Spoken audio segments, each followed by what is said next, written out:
village.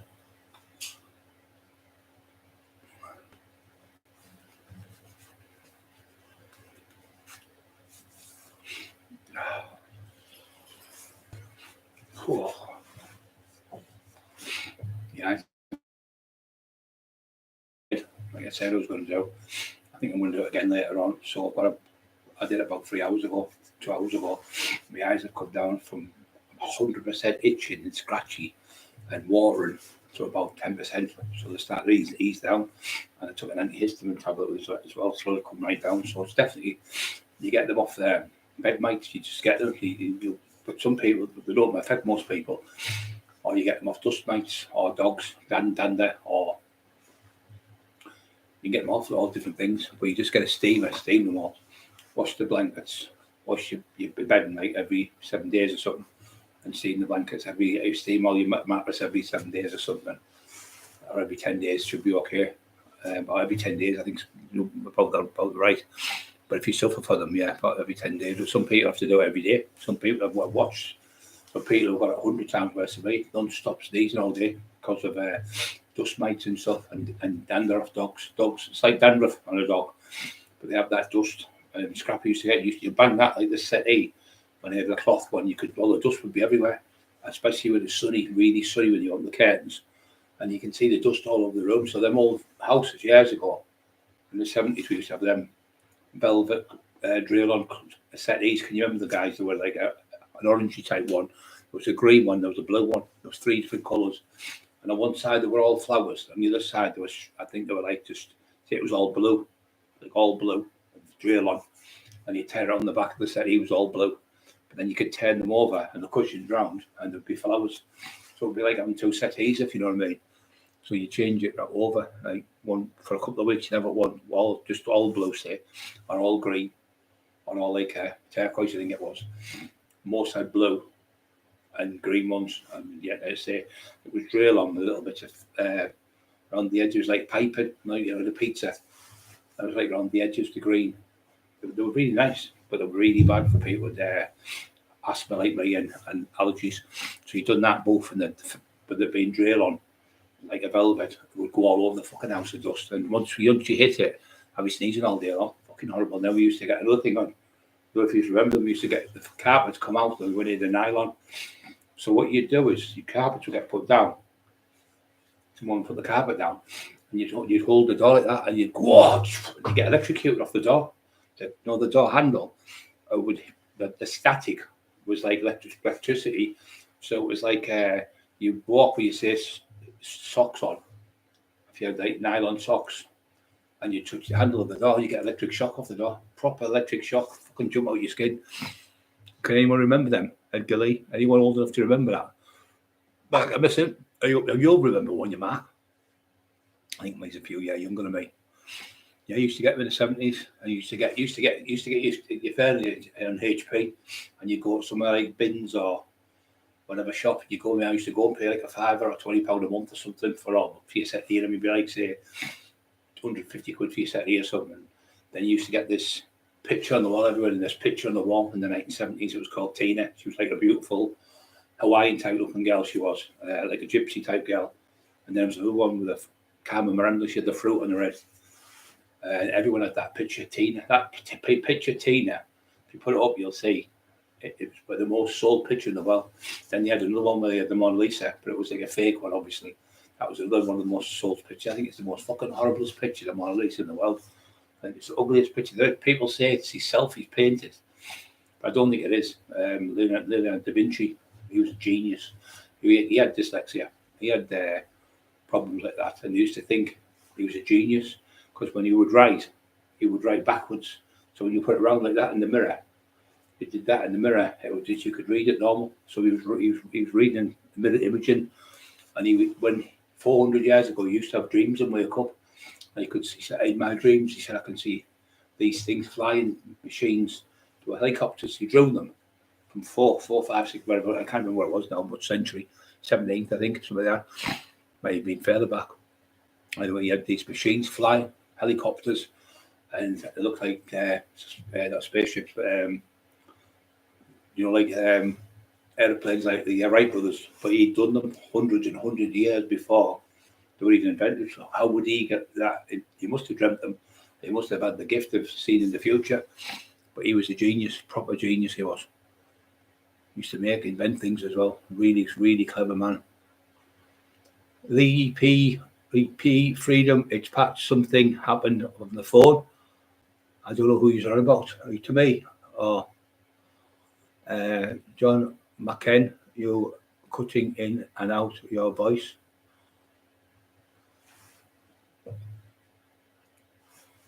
Is that better now? Don't know. I can't see it being broke.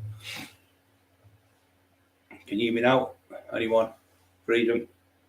Mark Emerson, can you hear me?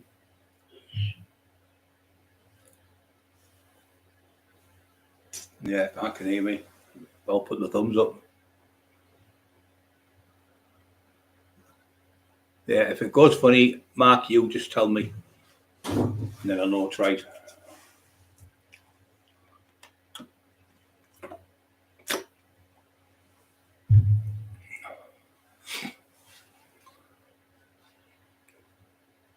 Yeah, so Rich T Biscuit 78 goes through the names again. Freedom again, back on.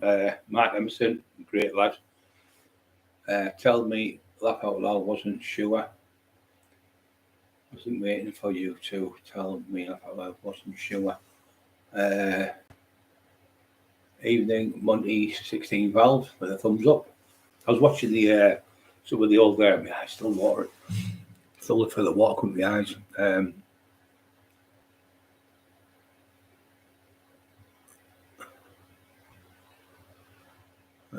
I've already been on it. There's only. Is it going off, Mark?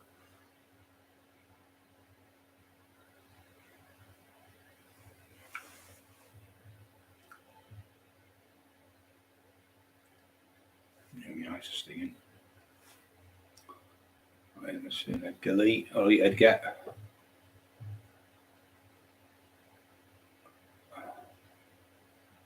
Because we've had that idiot doing daft little things all week, that little fucking Chucky doll. He's been going on, he's been pretending to be other people, and he's trying to be Mark Emerson earlier on, about 4 hours ago, and after LinkedIn, it was him, fucking crank. So I knew it was him. Then he was trying to pretend to be, well, so I can't remember now. Somebody else, but it was somebody further down who's not on all the time. But he's pinching the names and pretending to be the person coming on, pretending.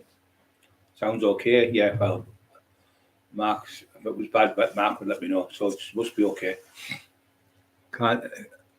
Somebody said that the other day about 4 people, and when I listened to it on the right, there wasn't one single thing wrong with the sound. Not a single thing was wrong. Emma checked the earphone, Freedom checked his, and 5 or 6 other people checked. He said, ignore it, right, spot on. Yeah, just take the fucking piss, mate. Take the piss. It's a daft little cunt, scruffy cunt, Chucky doll, little shithouse. Not too bad, mate. Thanks. How's you doing? I'm okay. Can't be asked. I've been a rough time of late. You've just got to stick in there, brother. He was bad the other week. Our friend on here. And he was poorly. He's texted today. He said, since you've told me to keep my mind occupied, Brian, I'm feeling miles better. And instead of sitting about, if you start sitting about and you start thinking he said, she said, he said, she said, you fucking drive yourself around the bend.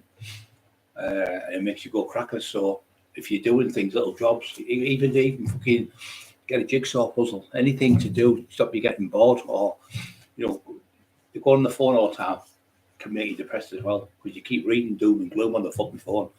The news, a little kid killed today, man knocked over, woman raped today, kids robbed, such and such, and you think, this is fucking driving me. So all them things are in your head. You'd never go to bed watching a bad film, shows, watch like a nice film, like Home Alone or the kids' film, where it's laughing and joke, it's your laughing joke, or something like that, where you're happy. When you go to bed watching horror films, because that's the last thing you've watched, it's in your subconscious. So you wake up having nightmares because the last pictures you've seen of somebody getting butchered or stabbed to death or killed, it's in your brain. So you're going to sleep and you jump out of your skin because the flash can come in your brain, and you feel like depressed as fuck because of it. And it's because you've been watching horror films and stuff. We're talking about if you with your boyfriend or your girlfriend or whatever. We used to watch them as kids. We used to go to bed on the Friday. I used to get them on a Friday night. Mark knows what I'm on about.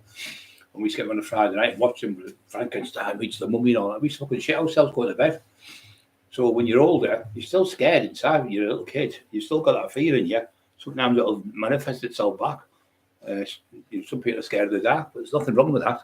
But there's nothing in the dark that isn't in the light. When your light goes out, it's just the same as when the light goes back on. People turn the light on, turn it back on, turn it off, turn it on. Same as that.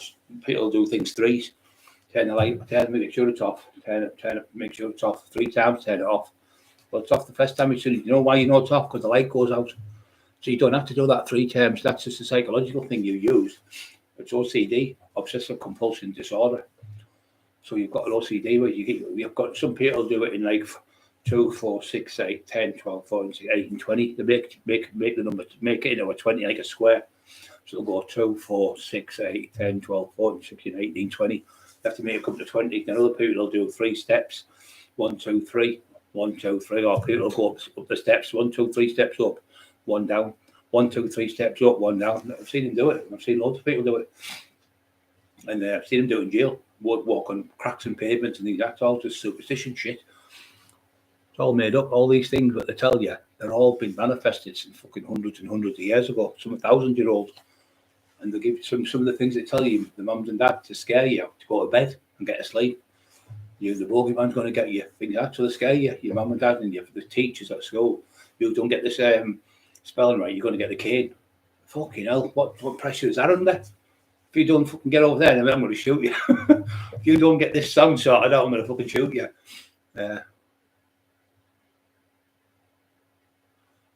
Yeah, it was the daft little cunt. Yeah, he's just a crank, mate. He's just a dibby all day. He's been on, mate. What it is, he came on last night and he put on, does anyone watch this shit?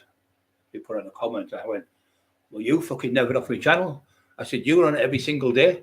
You're the number 1 fucking fan. We get more views off you than anyone else. We all know it's you.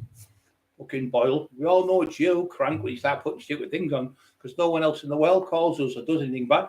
So as soon as bad comments come on, we know it's you doing it. So you absolute crank.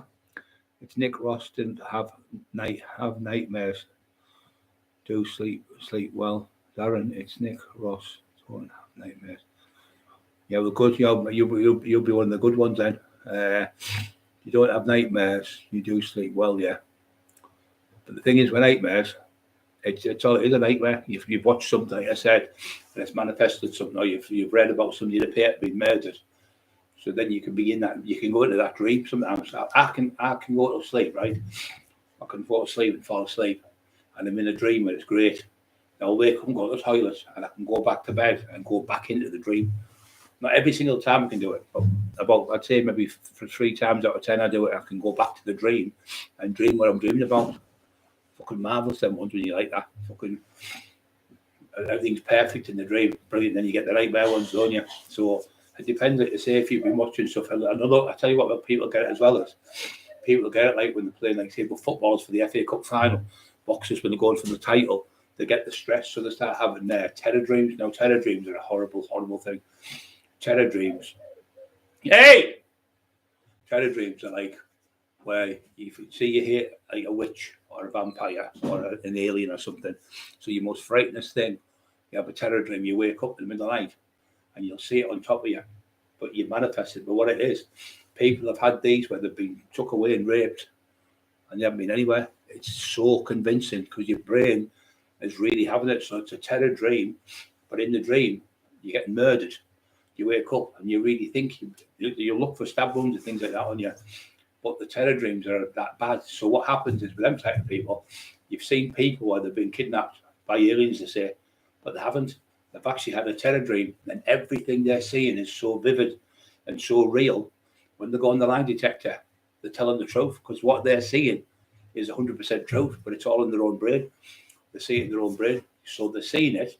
So when they're going to tell the police, like, I seen that girl get murdered, I was out last night or whatever, they can tell you word for word from it, but whatever says happens, they can tell you word for word of this incident they've been in.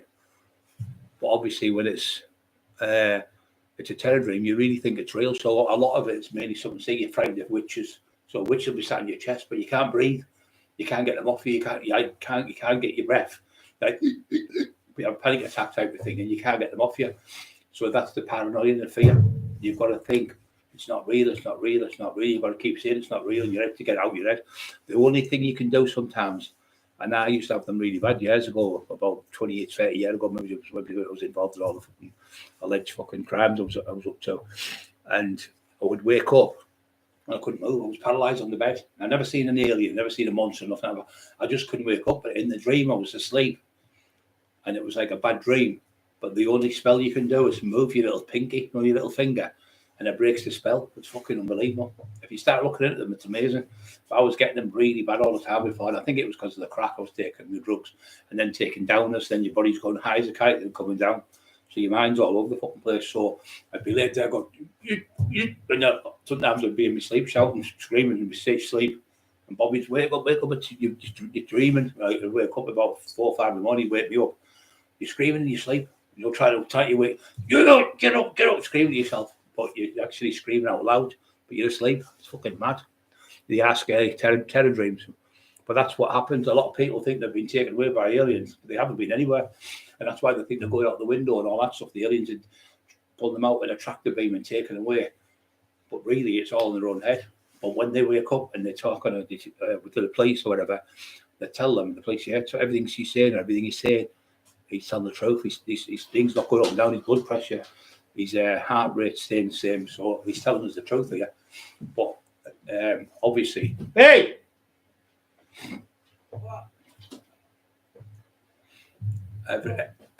67 on, don't forget to push the like buttons, guys. I'm fucking in the dream here. Forgot to tell everyone to push the like buttons. Peter, I'm fine. What's that? Peter, I am fine. Mark, oh yeah, Peter. Yeah, it's good lad, Peter. Good fella. Mark Emerson wrote, hope you're okay. With Steve Biscuit 70. Yeah, I'll just go through these now. Yeah, I'm getting carried away with the. Yeah, because I know quite a lot about it because I studied it a lot because I was getting them myself. And yeah, you can be getting murdered in the dream, and you can actually see yourself getting stabbed and everything, and it's fucking terrible. You see yourself. I think a lot maybe it might have been when they attacked me in their house. I've had a few of them where I've been attacked with 11 people on the door. I've been attacked with 17 people. I've been attacked with 10 army lads in the fucking nightclub, but out with dormant. But I never had terror dreams about being in the house where they got me. But I think that's where it must come from, in your subconscious type of thing. It kicks it off. I've never had them for fucking years and years. Well, talking 20 years, same maybe more. Since I stopped all the drugs and that, I don't ever get them. But yeah, they're horrible because, and you whoever you're with or you're going out with or you're married to or whatever, or your brother or whatever, your mum, your dad, you can convince them 100% it's true, and they couldn't. But it isn't true because you haven't left the bedroom. That's the thing. You've got a camera up in your house. That's what now people realise. The terror dreams, because before they think, no, I've been in the car, I was out because you've been in your car that many times, you know exactly what you would do in the car. So in your dream, you do it as if it's real. So you go through it all, but when you go out and you look on your fucking camera, no one's left the house. You haven't been out the house. So that's how a lot of these people see aliens with like little dark almond-shaped eyes. Aliens walking around with their like the greys they call them, and they've got pitch black eyes. And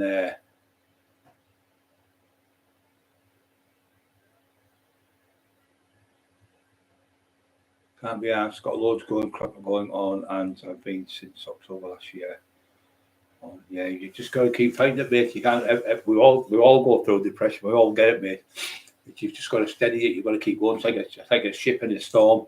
It's all over the place, the boat, and in the end, it'll just go. It'll just dissipate. The waves, it'll go down, and you'll peace and quiet will come. So your head sometimes gets mixed up with all sorts of shit going on. So it's a release when you come out and you start having terror dreams, or it's a release when you come out when you start having a breakdown. But you've just got to keep fighting it. You can't give up, because if you give up, then you end up being seriously, you'll get sectioned then. I mean, if you need to be sectioned, you really ill. I had to get out Bobby sectioned 4 or 5 times. I've got him sectioned when it's completely gone. Completely gone. You can't not do it. If you don't do it, you're being cruel to your brother or your mum or your dad, your uncle, your nephew, your son, whoever. You're not being horrible sectioning someone. You're making sure that these people get help from the medication. We don't know what to fucking give them. I'm quite good at what I do. I've had on Bobby for nearly 30 years, on and off. And 30 years looking after Molly even more since he was a kid, really. So I know for a fact, as soon as he starts doing certain things, I know he's gone, dead gone. I need to get him out of the house and go out here and do that. But he'll start doing that things where I can tell when other people can't. I just know straight away. And other people here know what I'm talking about. They've got family members who know they've got problems, and then as soon as they start doing a certain thing, they think, wait a minute, he's poorly again. We need to get him right. Don't forget to push the like buttons, guys. But the thing is, I just know you're shouting at someone if they're poorly. Because shouting doesn't do fuck all that does, it makes them even more paranoid and more depressed and more upset. It's no use screaming and shouting at them. Like we always, get a job, get off your ass, you couldn't get out and work. That's why you're depressed, like my mum would say, and my dad would say in the old days. They didn't know, my dad never had depression until later in his life. Then he got it in his 70s.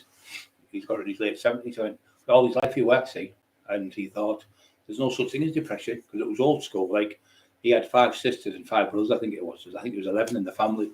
So they were always doing things, games, playing whatever, doing things with each other, like fucking pass the parcels and all different games they play and go play football. So they never had depression in the old days because they weren't allowed to have it because it wasn't really out there in a way. It was out there, but nobody would dare say I've got depression because you'd feel like you were weak. Like there's no such thing as being weak. If you come out and say, look, I've got depression, I'm struggling, please help me. The worst thing you can do is sit there and just keep pretending there's nothing wrong. Not wrong with me. Bobby used to do it. Are you all right? He's going, no, yeah, not wrong with me. I said, Bobby, you're doing this, you're doing that, you're doing this. He's going, not wrong with me, not wrong with me. And you couldn't tell him. You know, they look in the mirror at themselves and go, when you start doing this, like say the whole neighbourhood are doing like complaining about you, then you've got a problem because then you look in the mirror and you look at yourself and go, is it me or is it them? But when you start saying it's all of them, then you've got a problem because then there's no way, like say 50, 60 people in the street are all ganging up against you for nothing. They're doing it because you've got something wrong when you do, like going out in the early hours in the morning, doing things and smashing people's cars or whatever, doing stupid things in the street, painting people's fucking fences and stuff like that. Then you've got a problem. That's where that happens. And the thing is with people now, like I said to you, cameras are only a couple of quid. You get a camera for 10 quid, put it on the wall, and you can see who's doing it, the perpetrator. You see them now with these cameras that are the nocturnal cameras where the badges are up and stuff, and we get a great view. But then you can see what people get up to sometimes as well. There's that many cameras in the world. I wouldn't like to. I remember in the 1980s, 84, I think it was, Middlesbrough had more cameras per person than New York. It was the most camera per place on the planet per person. But it was great for like catching people baddies, people fucking robbing people's purses and stuff. So it was great for that. Really good. Childhood nightmares. Yeah, Mark, you're right. Childhood nightmares. If you've had something like you need some people nearly drowned in water and then they've been saved. So they're frightened of only water. What you need to do is confront your fears. Mine was like heights. So I went rock climbing. Went to the top, about 150 feet. I jumped out slow at first, and then I realised it was fucking great. I was fucking abseiling at the top, jumping off the top. About 100. First time I did 70 feet, then it was about 100, then it was 150. And I did it at college, and I did it at the Army Cadets, and I did it when I was at school as well. When canoeing, I was really good at canoeing, really, really good at that. I loved it. I was like them up there, but you think it was something like that. So when you're a kid, you fantasise with things. When you see a film, and you'll go out and you'll see something like a body man, you go out, you start jumping off fucking roofs and everything. You just realise when you break your legs and all your arms, and you're not the bionic man. Steve Austin's a fucking bionic man, not you. When you jump off the fucking multi-story car, get land on the roof and break every bone in your body. Wait a minute, I guess I'm not the fucking bionic man. What happened? Well, I thought I was a bionic man, doctor, and I jumped off the ropes 300 feet in the air and landed on the car and broke every bone in my body. Well, doesn't that prove something to you? Yeah, I'm not the bionic man. Fucking hell. You used to see them, used to love them, didn't we? You slow down like that, running. Fucking mental we are. We're all mental, all of us. But we've all got mental health. No one can say they're great. No one can say no one's better than anyone in this world. Not a single person is better than no one. No one's better than anyone. No one. We're all the same. We're all made in the same image of the Lord, and he made us all the same. There's nobody but better than you, and just because he's a billionaire didn't he say he's better than you? Could be the evilest bastard on the planet for all you know.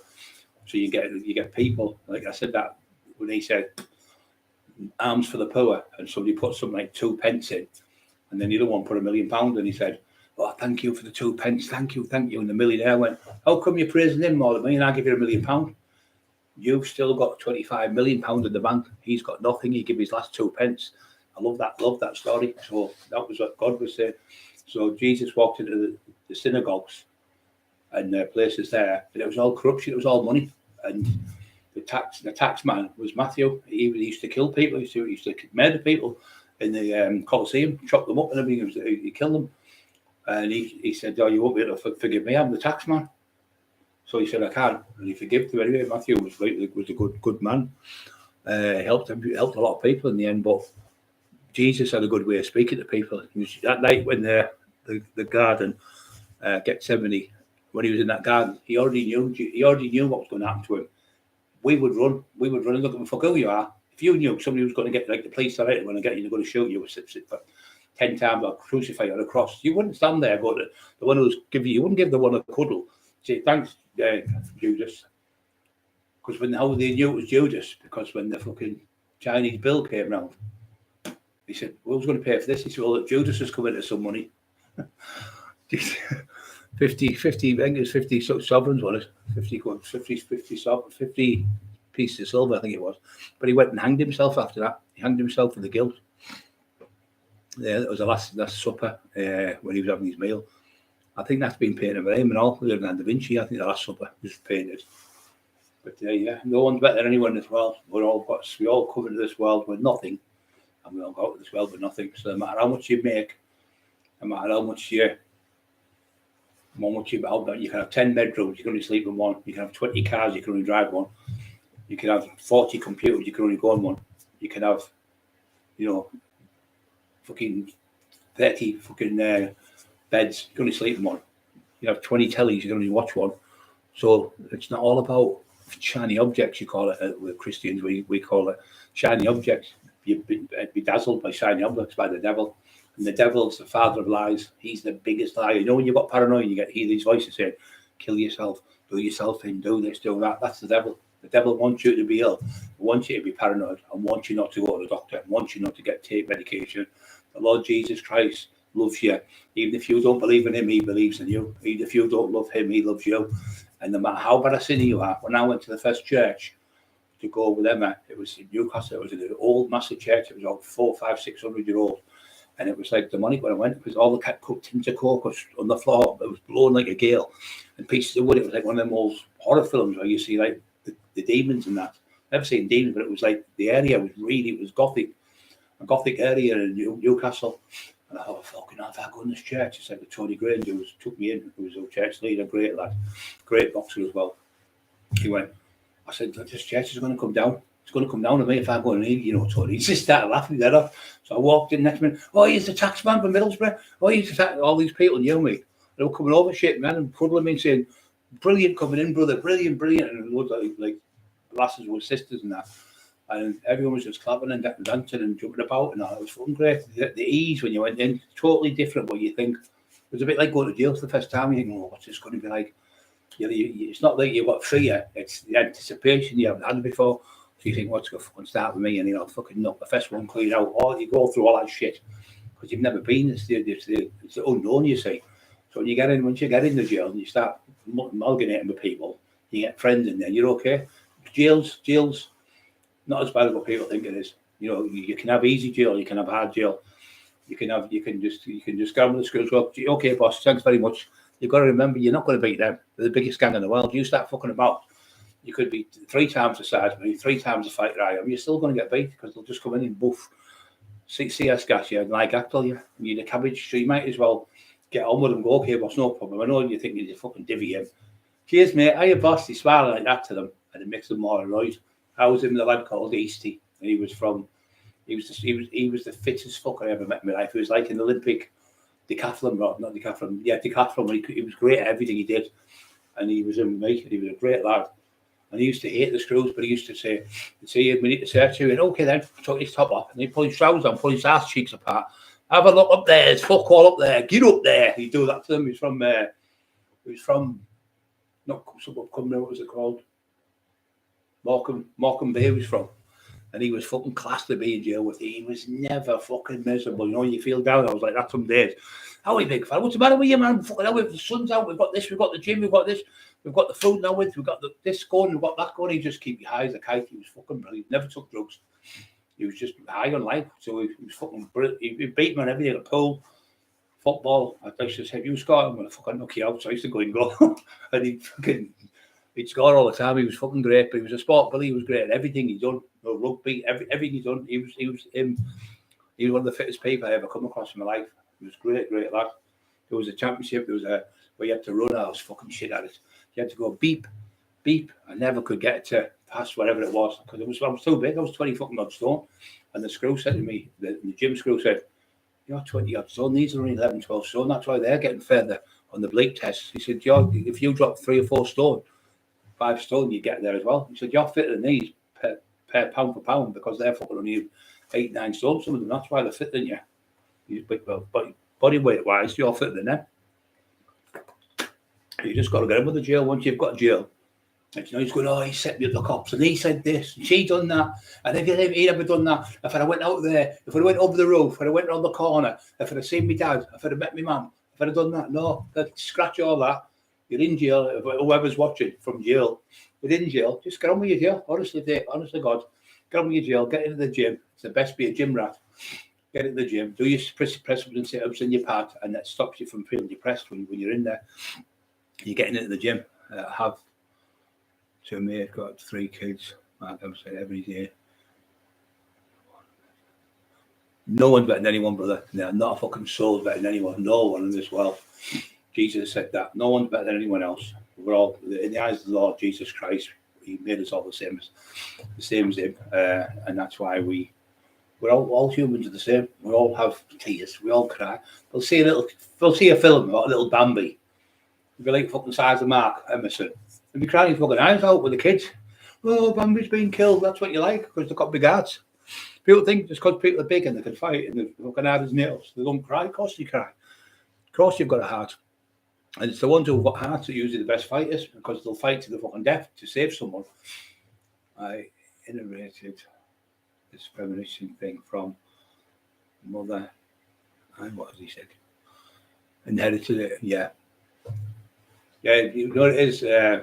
It's an old family, mate. My family suffers from it, depression really bad. My mum's got it bad for my brother. The other brother had it really poorly. It's just a thing in the family. Sometimes you get like, we've got spondylosis, which I've got, and I've got, I had really bad arthritis as well. So it's in the family. It's just in your genes. So sometimes you've got to just eat the right food as well when you've got things like that. I've stopped. My arthritis has got on my knees now. I've eradicated it by going on these. I've got these amino acids, what you inject in your legs, and they're not steroids. They can't make you poorly or anything. They're like amino acids, and what it does, it builds up the cartilage and everything back in your knees. I was on them for about 3, 4 months, 5 months. My knees, there's no crunching. My knees was like a packet of crisps. You know them quavers when you crunch them. It sounded like that in my knees. And now I can squat all the way down. I don't go heavy now, but I can squat all the way down. Could never have been. I used to do it years ago. I can squat all the way down for the first time in about 10 years. I'm a bit sick tonight. The tablets. I've had some tremors all night. The fucking first time I've had them for about 3 weeks. Feel sick as a dog with them. I've took some Lamaprosco. Something feeling sick. Fucking horrible. That sick feeling. You know, the dizzy spell, everything. My neck's really tight tonight though. I can hear my neck crunching because I was doing legs last night about 4 o'clock in the morning. I did leg extension, 40 reps straight off. Then I did leg bicep, 20 reps. I only to put 10 key on, but I held it right at the top and I went 1, 2, 3, squeeze, hold, 1, 2, 3, back down. So it was like doing like 30 reps probably instead of 10 because you go 1, 2, 3 and stop it at the top, stop at the bottom, 1, 2, 3 at the top. And then I went up to 20 key. And I did 10 reps, then I went up to 30 key, and I did 5 reps and come off my leg biceps like fucking bricks today. But I'm definitely getting better. I'm feeling better, looking better, feeling stronger. I am definitely getting stronger. I mean, I did what was the other night? 15 key dumbbells the other night for the first time. I think it was 12.5 key dumbbells I did the other night. And last night I went up, I had to go, and I only got 2 reps, but I got 15 key dumbbells side laterals. Only got 2 reps, but I thought I'd just put them down. And tonight I'm going to go for 3 reps. So once I'm getting 20 reps of them, I'm not really bothered. I don't really need that much weight because you can still push yourself with a lighter weight by doing more reps or doing it nice and strict and having less rest. 66 on, 30 people with a thumbs up. Come on, guys, you can do better than that. Surely you can push the Taxman's channel to not get the likes up on here, guys, which is a thumbs up. We got 1,923 likes this last month. It's always a month behind, you see. So if you do January's, it'll be like say December's. So it's always a month behind. So for last month and the month before, I think we got the same, 3,000 something. I think we got more. I think we got 3,000 last month. So if the channel's shit, Jamie, how are we getting through? It's 2,000. And you got to remember that's the February's was I had 12 days off. And I had two days. I had 1 day off for football and then another day off for football. So I had 12 days, I think it was off. So 12 days off out of 29. There was only 17 days I did. So we got 91.5, just under, it was over 100,000, but because I had them days off, we lost 60,000. But we still had over 91,000 on yesterday. I think it was 90,500, I think, yesterday in that short space of time, which is amazing. But even if we only got 40,000 or 20,000 or 10,000 or 1,500, you're still helping people and people are watching it and it's helping people from getting. Look at us talking about depression tonight. So the ones who've got depression tonight and struggling, because you're listening to me now and you're all helping each other out, that depression's gone now. You can feel it's gone because you're talking. Because I'm talking, you listen to my voice. You think you listen to me, so the depression's not there, it's gone. Loads of people tell me that what they do is they go to bed, they listen to my podcast on, and I'm talking to people that say, "Oh, I listen to your podcast and I fall asleep." Listening to Brian, I thought, is that a good fun thing? Listen to your podcast and fall asleep. So I've got loads come on where I've did the book, but that asswipe never paid me, that scumbag. I mean, there's another thing, guys.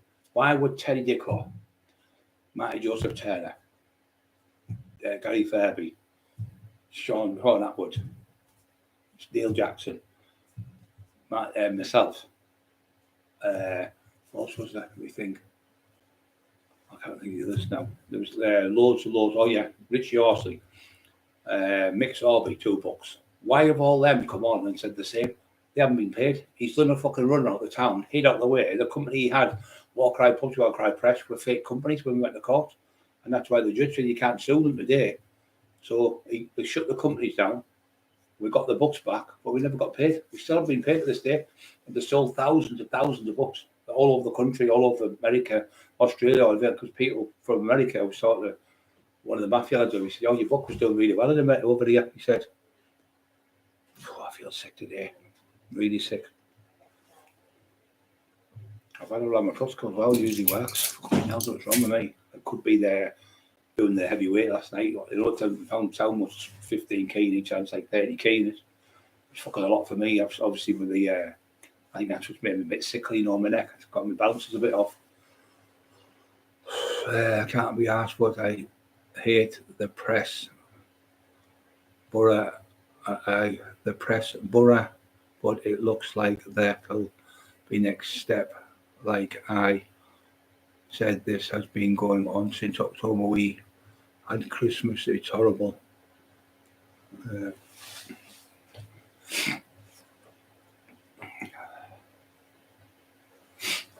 got to watch that. It's not him. You know what I'm about, because he's been coming on all week with different fake accounts. So Emma's fighting with about 4 different ones in the last few days, and he's been coming on with talking fucking shit. So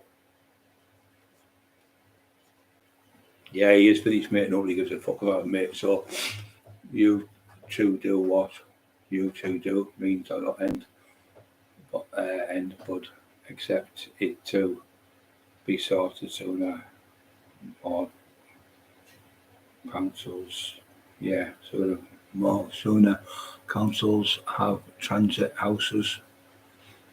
Yeah, mate. Oh, fucking hell, now I feel barky sick. Oh, you're right, took the wrong tablet. That's definitely Ramatrosco, yeah.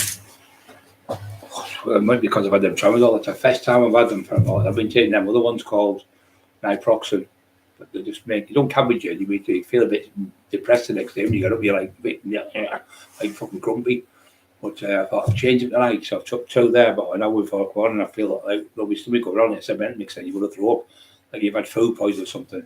So I've had that today. I've had that since I come on. Fucking horrible. Build up slow, Brian. Yeah, that's what I'm doing. That's why I'm only doing them type of reps, Mark. Only 2 reps, I think. Just do 2. And he said, my mate used to say to me, he was a Paul Epstein, great. He used to have the mowers gym, and he spotted me with 620s each end on a Smith machine, and I got 7 reps on my own. And he gave me 3 reps, like touches. And he went, I've never seen anyone fucking do 6 plates on a normal bench, but on a Smith machine is even fucking more impressive. And he was there. Paul was the manager of the club for about 5 or 6, maybe 10 years, maybe more. And we used to go in there to say, me, Mark Johnson, and Ali Johnson, 2 black lads from Grangetown. And we used to train there. Nadish, the lad who was trying to say, he was putting on the other month, I was raced. I said, well, Marvin cut me out the other day, who owns the taxis. I've got 600 or 700 taxis. I think they've got the biggest taxis in the whole of Teesside, the northeast, sorry, the biggest taxi rank. And every one of them taxi drivers love me and know me. When I go in the restaurant for food, they won't take any money off me. But they'll go, can we get a picture with you, Brad? Can I bring my kids to see you? They'll come in with the kids, and all the kids are and have like 7 or 8 kids in that. And they'll just be with the family or the back, or the Asian lads. Can my son meet you? And that he trains and he watches you all the time. Of course he can meet me. And I'll never ever say no to photos for kids. I remember going on Tesco's, and it was there was 23 kids, I counted them. And it was college students who'd finished college. It was about 4 or 5, maybe 6 years ago, I think, maybe a little bit longer. And there was one little Asian kid, and he went, I'm the only one who's got the balls to ask you, are you the hardest man in the world? I went, no. I said, no. They went, yes, you are. We've seen you on the telly. He went, that's what you after a picture. They went, yes. So I said, all get together. They went, oh, no, can we have one each? I went, oh, so I was there. I'm not joking. I was there about an hour with them. But it was a lovely night. It was a summer's night. And I said, look, it's no use going in here. We'll do the pictures outside. So anyway, the woman said, at the till said, I've just seen you, but all them kids there. You've got amazing talent, kids. You're brilliant. She said, you've just made all their night. All them young kids, they'll keep them pictures with you all their life, he said, because they've met the taxman. Marvellous, she said, helping children like that's great to keep them right. And I always say, don't do what I've done. Do the training. Don't go in and out of jail like a fool like I did. Don't go on the drugs like I did, like an idiot. Embarrassing your family and, ruined your life really in a way. But the only good thing about it, if I didn't go on them drugs and take them and have them bad experiences, what I did have, I wouldn't have the knowledge to give to the children of today and tomorrow and the people of today and tomorrow and tell them how bad it was. Not just we had great times and all that shit. But what about the nightmare times? I had more bad nights than I had good nights. You might be on the drugs for like 6 months or so. All of a sudden it just turns, the worm that turns, it was called. And it turns like that on you. And the next minute, once you get that paranoia, Craig Howard told me, Mr. Brittany was a great bodybuilder from Eston. He said, once you get the paranoia once, it comes back every time. I never had it, you see. But I never had no drugs. I was 26 and a half. I was getting on towards 27. And it was a half a biscuit I got off Lee Duffy. And even that night, I got paranoid a little bit because I couldn't control my physique, my body. And then I was okay. When Lee couldn't put his arm around, I love you, you big bastard, he said. And as soon as he'd done that, I knew he was okay. But he could have beat me up that night because I was off my head. Couldn't do nothing because of the drugs in my system. And he never took a liberty. He was never like that. All that shit about the fake heart shit. He went up to these a normal family. He's trying to put them down because Carol talks to us and Carol's kids talk to us. They're all grown ladies now, a granddaughter and stuff. And the son, Peter, lovely lad, Peter Duffy. They're all like amalgamated with us. So we're all friends now. It's great to know that I look up the heavens and say, Lee, we're still here looking after your family, son. I know you do for me, and you go to bed feeling good, And Carol's a lovely lady. She's like, that's the big sister to me and Emma. And a few times I've nearly gone for that cunt, and it's been Carol, Maria Howarth, Emma, and my sister, and Tina Shaw's taught me how to do this. And I've thought, and fuck you taught me out of that the other night. So because of the girls, they've saved me, to tell you the truth. One for them and Carol's daughters, lovely people. I said, Brian, that's what he wants. He wants you to do something stupid so he can get you locked up. He's an evil, horrible little troll. But it's all going to come out very soon, all about this fucker, because there's an old saying, you can get away with things for so long. You can fool some of the people some of the time. You can fool most of the people most of the time, but you can't fool all the people all of the time. That was Abraham Lincoln, that's what he said. So he's fooled a lot of people over the years, but now the masses have turned now, the worms turned. It's totally different. It's the other way around. It's everyone believes Brian Cockerill now. But because they've seen him when they're discussing videos, they've seen him on the stage and snooker halls. And I still don't want them to get hurt. I still want them to get help and go. Why don't you just go and get help and get off them stupid drugs and get yourself help and then make your family proud of you and your son proud of you instead of being embarrassed to death. Your whole family will let you in the house. Try and get back and amalgamate yourself with your family and stop just being like a little fucking 10-year-old child in the playground. My dog's bigger than yours. I'll get my dad, he's a boxer. I'll get my uncle, he's a better fighter than you. Just that's what you like. You just look like a little child in the playground.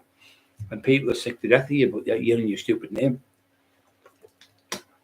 Keep changing your name all the time. I've never wanted to be someone else. I wanted to be like Arnold Schwarzenegger, but I didn't want to be Arnold Schwarzenegger. And he wants to be people like Paul Sykes, Jack the Ripper, Yorkshire Ripper, fucking round the bend. People that are evil and twisted, because he's evil and twisted. So you only want to be them characters because that's what you are inside, evil and twisted. You don't like helping people, you like frightening people, but I'm the other way around. You couldn't frighten no one because you're a shit house. Yeah, he's a numpty.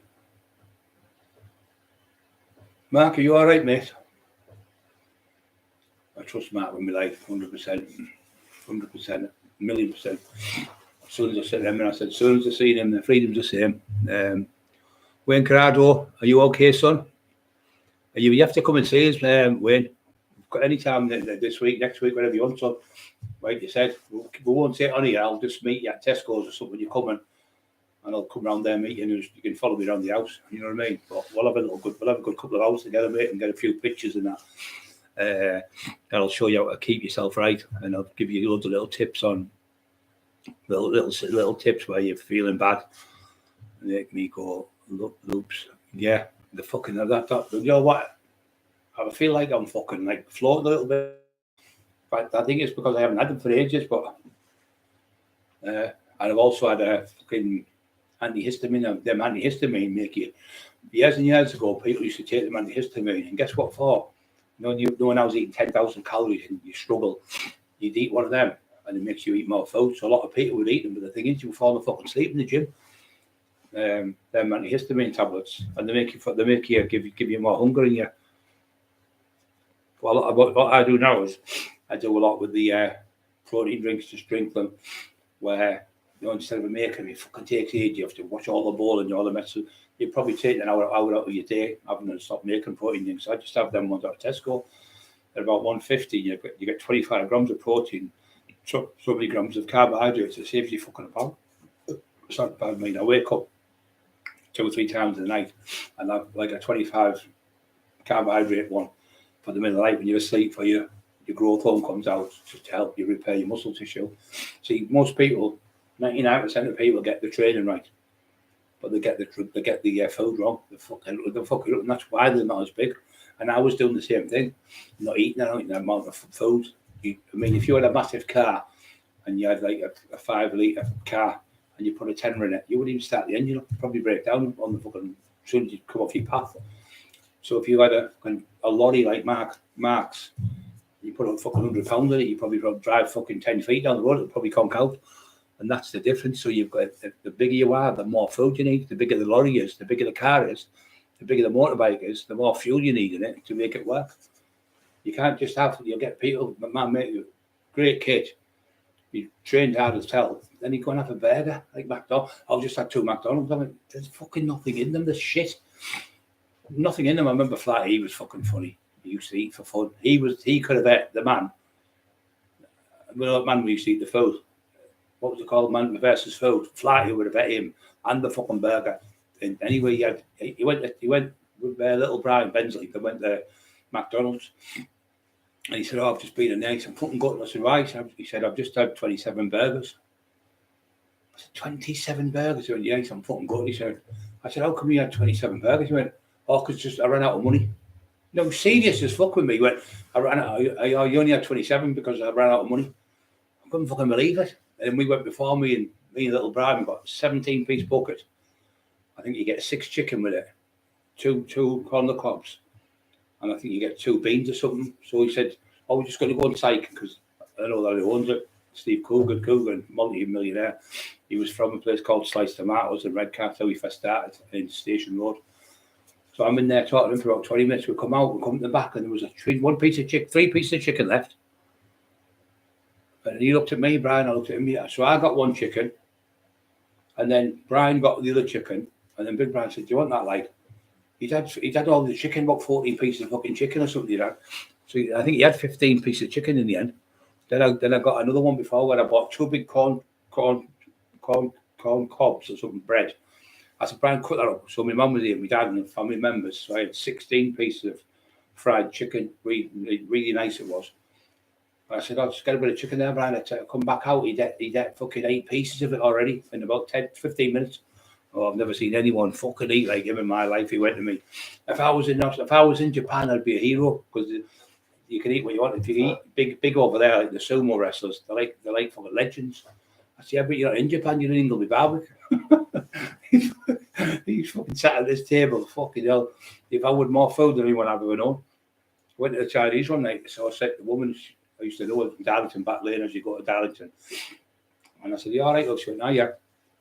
And I said, "Can I have I said, "I think what the Brian gets you." He just had a 2 chicken curry fried rice and a portion of ribs and something else. About an hour ago, 2 hours ago. So anyway, I went on the phone. I said, "Do you want any food?" He went, "Yeah, starving. I've had no eat all day." I didn't want to embarrass him, so anyway, I bought him chicken curry fried rice twice. So he had 4 chicken curry and 4 chicken curry and fried rice. So I bought him 2, and the woman said she'd already had 2. He'd already had 2. That would be full. I've never known anyone in my fucking life like eat like him.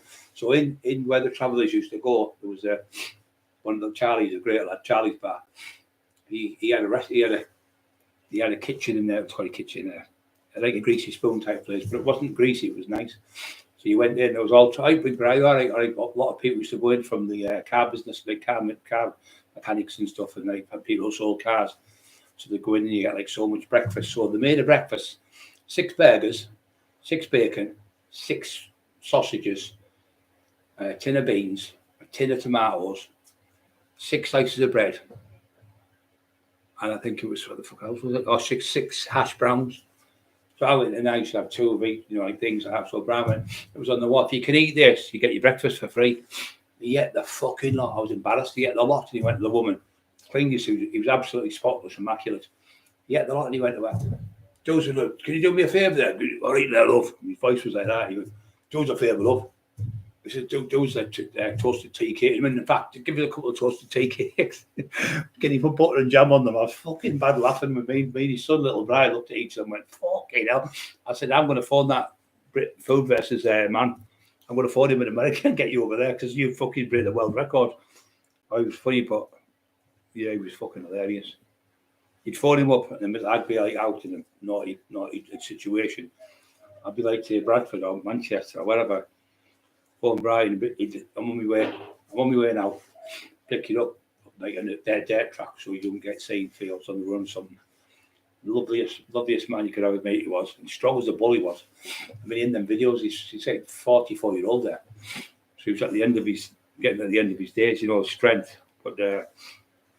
You could have a fight as well. He was a really good, nice man. We used to go everywhere together, I loved him all the world. And when I was on the drugs, I couldn't go to his funeral because I'd lost that much weight. I went down from about 24 stone to about 17, 18 stone. I didn't want to go, people pointing fingers at me, so I felt embarrassed. So there's another thing where I was embarrassed. I was another thing where it depresses me. So I never went to, he was like my best friend in the world. I never went to his funeral because of the fucking drugs again.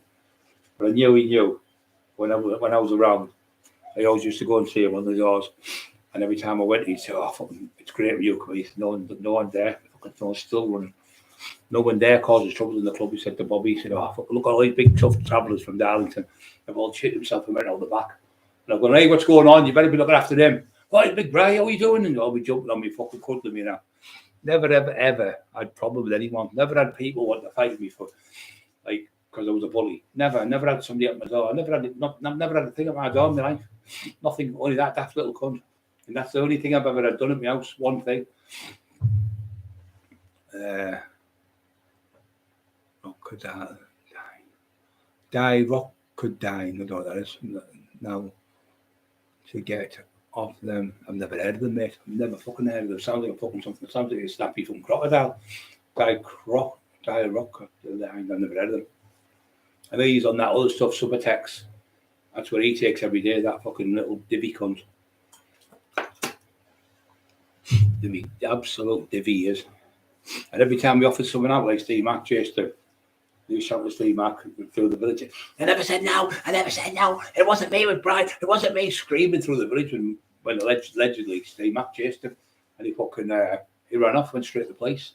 But he offers people out all the time. And when they go to his door, even the copper said when we were there, she said, why would they go to the police station to answer some allegation? It was just all lies again. I said, look, I haven't sent, I don't know how to send emails. I've never saw it on my life. I've got my phone, take it, have a look. She went, oh, don't you think I'm not stupid? She said, she was Asian. I can't remember her name now. And she said, I go in the pubs, I live here, I've lived here all my life. She said, well, the 30-year-old, I've lived here all my life. She said, he's only been here for a few years. And in that 2 years, I've been called out to his house 3 times, early hours in the morning. And what you were saying, where he's texting people, and then when I get their phone, look at the phone where he sent the message saying, I'm going to bum your dog and all that stuff. She said it's the exact same what you have been getting. The policewoman said, because they come for us because he made an allegation. So I went in, I said, there's my phone, take it. They looked on the phone, there's nothing there. I don't even know how to send an email, I'm going to clue. The reason why I don't want to know, I thought to myself, if I ever get annoyed with him, I'll send a text to him. So that's a great thing. All the shit he's been saying, I've been sending, and I don't know how to use computers. I haven't got a clue how to make a proper account, never mind a fake account. I wouldn't have a clue. I couldn't be bothered doing it. I'd rather send a nice message to someone. Hope you're okay, brother. God bless you and have a great day. And get a nice message sent back because you feel good then because you help people. 60 on, guys, 39. So who watches the channel? Well, we've had over 60 people on. 57 now. We've had over 60 people roughly on since the beginning of it, since it started. And they're on and off, like 57 now, back up and down. The amount of people that come on. 39 thumbs up. Don't forget to push the thumbs up, guys. 57 on there. Do us a favour, push the like buttons to help us there with the trolls, because it does that troll's head in when he sees all the like buttons going up, and it makes people realise the channel's a good channel. We've got amazing people on here, absolutely amazing people on here. I get 42 carb drinks off eBay. Well, cheaper than the shop. Your shop's all right, mate. Peter the box. Yeah, you can do that, can you? Get certain things, but you only got to watch people, make sure they're not full of too many carbs. Because you need. The thing is that you see these people going low carb diet. It's not a good thing to do. You need, if you're training really heavy and you're training really hard or loads of reps, you need more carbs. It's the carbs that give you the energy to keep going, and it's the carbs that you get big on carbs. He just says Jay Cutler says the same. This fucking shit where people have low carb diets is no good. Shut up. People have low carb diets is no good because you can't train heavy and you can't. Well, it's not train heavy. You can't train for long because you need more food in your body. Now, McDonald's is shite. There's any of them. I tell you what's not so bad. I'll tell you the truth. It's Burger King because there's pure meat in there. But you can buy your own burgers and make your own. There's a place, Ferry Hill, I think it is. What's it? Ferry Hill, is it? Mark will know again. Well, Mark, where's that place up fucking where I did the documentary? It was at Ferry Hill where they do the slaughterhouse and you can buy all the meat. It's Ferry Hill, I think it's Ferry Hill it's called. You go there and the butcher, the food the day before or the same day, it's all fresh fruit. It's all fresh food. So for 60 quid, you get £100 worth of the meat, and it's all fresh as fuck and it's all wrapped perfect, and the meat's out as well. It's just melts in your mouth. It's better than any. These places where you get them, they get them from Holland where they've been tumbled with water and inject them with water, put them in a big like tumble dryer, and then the water stays in them. So when you get them, your burger looks like that. But when you fry it, it goes to that because it's full of water, and you can tell because it'll start spitting in your face there. If you have it too high, the water doesn't mix with oil, as you know, so it spits in your face, the water. A few t-shirts, Darren. I must have a few t-shirts, yeah. You must have a few t-shirts. T-shirts. We should call t-shirts when we were getting gear. The little fellas, we were the t-shirts in. And that's what we used to call ecstasy. You want them t-shirts. That's what we used to call them. Cowies in Newcastle. Cowies, got any cowies? What the fuck are you on about? I thought you were about cows. Got any cowies? We aye, man. Got any cowies, like? Pats, you okay, son? Still walking, still sick. Fucking terrible, this. About someone lived in McDonald's for... Yeah, I seen that, yeah. I think it was that Louis lad who did the documentary. He went in McDonald's for a month or something, or 6 months, and his blood pressure was up and everything on the shit food. No, it's shit food, honestly. It's all right every now and then. And pizzas are the same, but if you're going to get a pizza, you've got to get the Domino's ones with the crispy pan, like thin crust full of cheese. They're lovely, them. But them other ones you get, just normal ones, to me, they just taste like dough. Tastes like bread. Fucking horrible. Emma's had 3 the last week. Got what last 10 days. And every one of them, all 3 of them have taste the same. Fucking horrible. I don't like that. I don't like kebabs because the meat is fucking rancid. I remember watching a documentary about a big cement mixer full to the brim with 40, 50 tons of fucking meat, and it was all awful type of stuff and all crushed in, and they got caught. They got 7 year each. They got 7 year apiece. They were selling it all over London, and it was out of date and everything. It was fucking, people were getting food poisoning off it. I can't help it, Eli. Fucking hell. I'm trying to sit this quick thingy so I can't move so I don't make a noise so the dog's going back. Fucking terrible.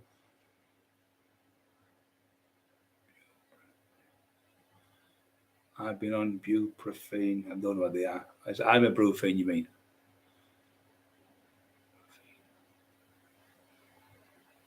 Just take been on that. Opiates for spinal injury. Yeah, well, everyone's on them for spinal injury, them. But them tramadol, they're all right, but they make you feel fucking down, depressed to fuck. And you can't sleep on them either. They're fucking horrible. I think you had a 50 mil, I think, or 5 or something like that. But after like 2 nights on them, I switched from them ones back to the other ones. So I don't take loads because I was having them, what they were giving me in hospital, and I was fucking... It's Sedgefield. That's it, Sedgefield, you're right. Sedgefield, he's fucking old. Right? I used to have, we had a dog and it was called... My dad found this dog and it was a greyhound. It was the biggest fucking tallest greyhound you've ever seen in your life. Anyway, he called it Head the Ball because it was always fucking grabbing people. And can you remember them parkers you had years ago, and they used to have a fair round? So we went to there, Spennymoor we went to. There's a dog track there, and we went to Spennymoor, and it won. The dog won at the Spennymoor. But what it used to do, it used to drag the kids down with the parkers on, think it was the rabbit in the fucking the fair with the run in the cold, and it was like blowing like that. And they used to drag the kids down in the square where we lived in Westview Road in Hartlepool. Anyway, fucking it was always fighting with other dogs. It was fucking mental. So he called it Head the Ball. It was off its head. So then we went to the Hartlepool one, but he was that big, he got stuck in the track, he couldn't get out the fucking kennel, or the traps, and he came second in that one. So he said, if that dog was in the trap, but he could have got out straight away, he'd have won the race, son. He said, he's that big. I've never seen a fucking dog that big in height. You know, what a runner it was marvellous. Yeah, he was pure white, very intelligent and brilliant, you know. I didn't realise how intelligent they are. I watched a documentary about them, they're really clever dogs. I think a dog can run 20 a certain speed, and then the rabbit can run another certain speed, and then the greyhound can run a certain speed, so they all can catch each other. 42 gram Farmer and Milk for £3.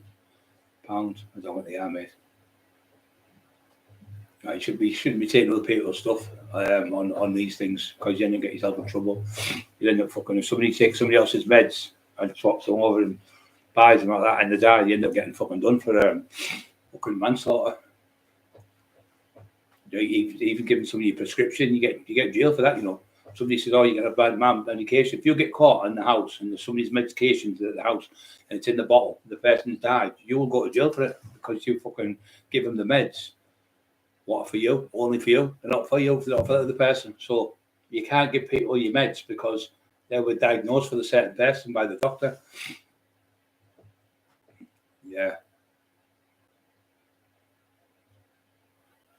I said merchandise. I thought you meant tablets. I thought you were about Sedgefield, Brian George, Bolham's. That's it, Bolham's. Yeah, we're going to do merchandise. That's what we're going to do. That's exactly what we're going to do. We've been thinking about the last couple of weeks or so. So we're going to do that. They've got a lot of money coming in soon. I love a lot of money. So I'm going to put it towards the merchandise. Doing it again, like, as soon as I make a fucking tiny bit of noise, nose just pouring the water. I'm going to do them things again, them fucking lights. Shut up! Fucking hell, the dog's driving me around the bend. Kebab, that's it, mate. German doner kebab are good now, like the rest are selling. I don't know them, but heard of them. Germans, kebabs are really Greek people get them done, and people like Turkish people have them. Yeah, I used to get them years ago. I used to have two of them. I used to have 2 phones and a burger. And they say, like, fuck, because you're younger, you can eat like fuck, and you're only like fucking 20-year-old, 21, 22. You can eat more than a fucking potato. You can eat more potatoes than a pig and the pig. You just better off, don't you? Yeah, butchers, it's the best fresh. Yeah, they are good for you. What it is now, they're saying if your vegetables frozen, now they're saying, and fruit, if it's frozen abroad and then sent to you, it's better, because once they fucking take it out of the packet and they put it on there and they send it from Spain, by the time it gets here, there's only about 2 or 3% vitamins in it. So the vitamin C has gone right down, about 80-90% of it's gone down by the time it gets from Spain to here. So now they're saying the frozen ones are better than the fucking fresh ones. Fucking, it's never ending, it keeps changing the minds. Patches. Them. They tried to give me some stuff. Do you know them ones that the bikers have? The bikers in America sell, and the fucking loads of people dying on them. I can't remember what they're called now. Fentanyl or something. Fentanyl patches. They give me them in hospital, and they put one on my arm, and about an hour, 20 minutes later, I throw my guts up. I said, "What's that?" She went, "Oh, it's called fentanyl." I said, "That's the stuff what it was on Sons of Anarchy, where everyone was dying on them." She went, "Oh, this is a different one." Anyway, I read up, and it was fucking right. It might have been a different dosage. Yeah, they're horrible, mate. They're fucking horrible. Them other ones, they had me on them pre-gabs for me. No, my hands, the pain, swelling. But nothing seems to work. You just fucking sit there, fucking, the pain's unreal. Tonight, it's really bad for my hands, because I did them really heavy dumbbells. So I'll leave it a day now or two, because I've trained like 5 days in a row. So I have trained 5 days, I have 2 off. Then I'll train 4 days and have like 1 off. And my hands were perfect. I'll be training 3 times a day again, but I can't. As soon as I start training 2 or 3 times a day, my hands start blowing up. But my side's sore now, but it's not like it was. It's getting doing like 60 sit-ups on the night of the bed, crunching, not all the way up, just 3/4. And I'm doing what you do. You put your leg up in the air and go like that down that side, and go 1, 2, 3, then back up like that. I'm doing it then to strengthen my hip flexors, and I've been doing for about 12 days now, and it's definitely that side there is like a brick now, which is not, it's not swelling, where before it's still a bit swollen on the right, but that's because of the amount of reps I've done. These meds tonight made me fucking ill. Terrible. I need to have a hospital. They're called, I'll tell you what they're called: Lansoprazole 30 milligram, gastro resistant capsules. Hard something, I can't read the fucking thing. But they stop you from feeling sick. Gastro is obviously stomach digestion. I'll try one of these. A bit of orange juice.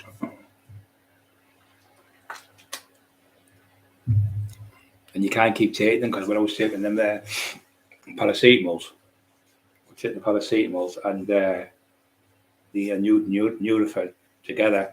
I was getting my teeth were bleeding and everything, and then my liver went up, my enzymes and my liver. I'd go to the doctor, I'd go there, and anyway, I said I'd come off the Nurofen for 6 months, and my liver went back to normal. I was producing too many enzymes. So I've got a lad coming called Imi. He's from Wakefield. He used to train with Ricky Hatton. So he's a doctor. What he does, he's got 2 allotments where he lives in. I think he lives in Wakefield somewhere, and he's going to come on, and he's got the gown, the stuff, the white thing and all that shit. But he's a doctor. He does it himself, a sports doctor. He's got like a little village he lives in, and when the pandemic was on, he just stayed in this place, like with doing the veg. So what he does is he breaks them down and he sells them all on the world. He makes good money off them. But he really, like, I know my stuff, but he's another level ahead. But training wise, I'm miles ahead of him, obviously, with that, but he knows his stuff. When you come to see me with Dale, poor Dale, got tortured off that fucking scumbag. Tortured that poor man, stage 4 cancer, offering a man out with cancer. And Dale said, "I will fucking fight you, I'm not bothered, I'm fucking bothered." He had to have Dale, had to have his. The reason why Tinfoil did it to him is because Dale was the one who did the book fest and knew more about Paul Sykes than him. And because he was a T-boy, Boyle was a T-boy, T-bag, he was he didn't know nothing about Sykes until he got down there, and he taught him everything about them. And then they stole the book. Never paid Dale a penny for the book, but Dale with Brendan, what's he called? Brendan, what do you call him? I can't be fucking nail now. Rob Brenton, who was the owner of War Cry Publishing, when we went to court, it said War Cry Publishing, War Cry Press had a company, Mr. Cockerill, Judge Cook it was, the Crown Court judge. So I went, fucking hell, so all these years he was selling books, about 12 years without paying any tax. So they've done a runner, Tinfoil's done a runner, and he's done a runner, and they've shut the shops down and everything. So they changed it to another company again and trying to rip people off. I've noticed they're trying to rip people off. So all I'm doing is that if they haven't done anything wrong, you wouldn't be bothered, would you? So if I put something in and said, "Oh, Brian Cockell's done this," I thought, "What's a lot of shit?" You wouldn't be bothered. It's when he keeps coming on making daft videos every day, you start them daft fucking Bellenders shit. But I don't even watch them. I see the picture of me and I just go delete. I don't even watch them. So all that work he's doing and all that shit, as soon as I see it, I know that's him, because that's what we used to when we used to be out places. He'd be saying, "Shut your Bellender, shut your Bellender." That's his favourite saying. Bellender, you Bellender, you Bellender. That one, and the other one, "I'll bum your dog." Always disgusting comments, but everyone's on with him now, which is great. So all the people who've done the books here have come forward and said, "No, he's ripped us all off. He hasn't paid us." I mean, if I said to, like, say, "Oh, Mark Emerson's fucking ripped me off and not paying me for driving the lorry," I might turn around and say, "Well, I've got the invoices, I'll prove to you." So Mark would come on and go, "There's the invoices there for guys," and then I'd look like a fucking idiot because he's put them up. So why didn't he put the invoices on? Or put the inventory how many books are sold or printed, because he can. Because if he does, he's fucked, because he'll get done by the tax man, not just me, or the tax people. He'd have to pay me what he owed me. But I'm going to court again with him at the small claims when all this shit's over the place. This I'm on bail for. It's not bail, I'm on release under investigation.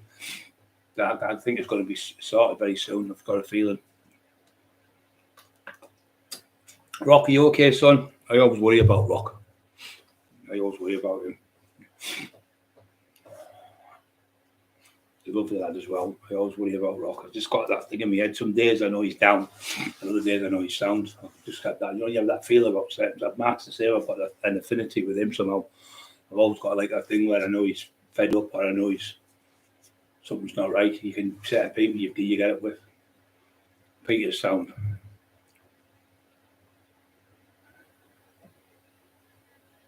Freedom, Peter Fox, I'll be about 10. Was racing lady jump. Yeah, I hope you're okay, Peter. Hope the channel's doing well. Yeah, give him a sub on there. Anyone's on our channel who are all probably members, we will help them as much as we can. Diazepam, well, that's what he takes. Peter, he takes them the like little blue tablets to wear. And they were 10 mil ones, but they were from where the Taliban make them, the Afghanistan. And he was getting them off a lad in a village, and he would go and get I think it was £10 for 10, but he would give him 30. Couldn't you get 40? I think it was something like that. He used to get 40. And I think, that's what they're like, about a month or something. He went, "No, they'll be got them tonight." About 40 diazepam. I used to take, when I was in hospital, I used to take a 5 mil one. And then later on, 4 hours later, give me another 5 mil and just fall asleep and wake up.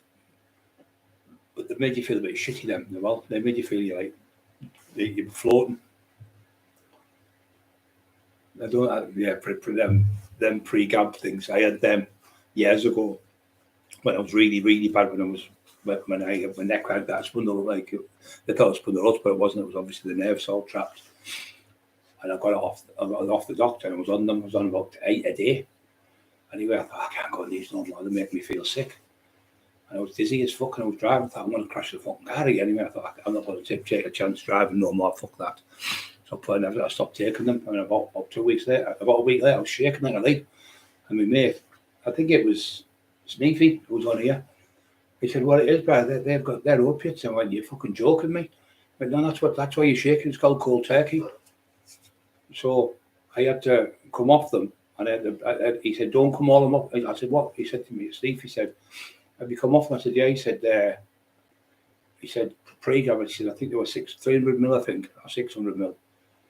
And he was giving us them, and I was just cabbage. And he said, "You were sweating," and I was sweating in his flat with that last Cheryl, lovely lady. And I said, she went, "You're bad, Joe. I can tell by your eyes, and you're just in such." And I was sweating. She went, "You've got a fucking cold turkey because you've come off them too quick." So I went home. I ended up with a kidney infection. So I went to the doctor with my kidneys are really, really bad. And he said, I told him I'd just go off the top. He said, "Oh, you can't just come off them." But he never fucking told me they were fucking dice. He didn't tell me they were fucking opiates.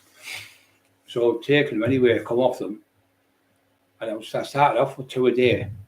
Then I was up to 4 a day, a couple of weeks, and then 6, then 8. I went, this is going up every other day. This is a cat, because I was getting no sleep. And because I wasn't taking them, I was keeping awake even more now. So I stopped taking them, like I said. And then we called that chicken. I have a cockerel anyway, but the fucking skin was all like a chicken, like all little skin. And I thought, this is what the cold turkey means, all that stuff. But your hands are freezing and that. So anyway, I stopped taking them. And it was about a month before I got back to normal. Oh, fucking my mate come from Brian from Hartlepool. He went, you're thinking you're coming off. You're not an heroin, I said, no. He said, "Oh, I told him I was on." He went, "It's the same type of thing, though, Brian." He said, "There's still opiates." I went, "Fucking hell." He said, you need to get fucking some milk thistle and stuff. He said, "Get loads of vitamin C in you and vitamins." He said, and just drink loads of water, get loads of chicken soup and stuff in you, and within a couple of weeks it'll come out of your system. He said they're one of the hardest things in the world to come off. He said because they make you so poorly, and they're one of the most addictive things. Then pre-grabs. Well, I think one was orange and one was blue, 2 different types. One was pre-grabs and one was something else. Gabapentin. That was it. Gabapentin. I was on gabapentin. I just remembered it. But that was for me, not for mental health. It was for the pain I was in. Fucking horrendous. They were telling me it was spondylosis all them years, and it wasn't spondylosis. But they only get about 15 minutes to talk to you, don't they? And you give them the symptoms, Bart symptom, Homer symptom, Maggie Simpson. He said, "You're very funny, man. I had 6 since they called, mate." So it's that, Mark? Same here, Brian. 6 cents. Call it, mate. Yeah, 6 cents. Yeah, it's weird, mate. I know the other week when he was driving, I could feel there was something wrong. You know, you feel it in your head. You have like a thing between people, like a bond. It's weird. Rock's the same with me. Same as rock.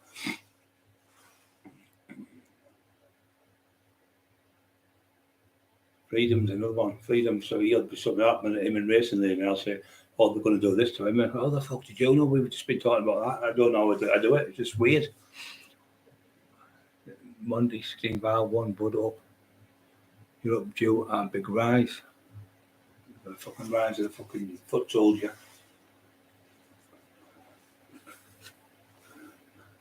I'm an Odds. He's a good lad.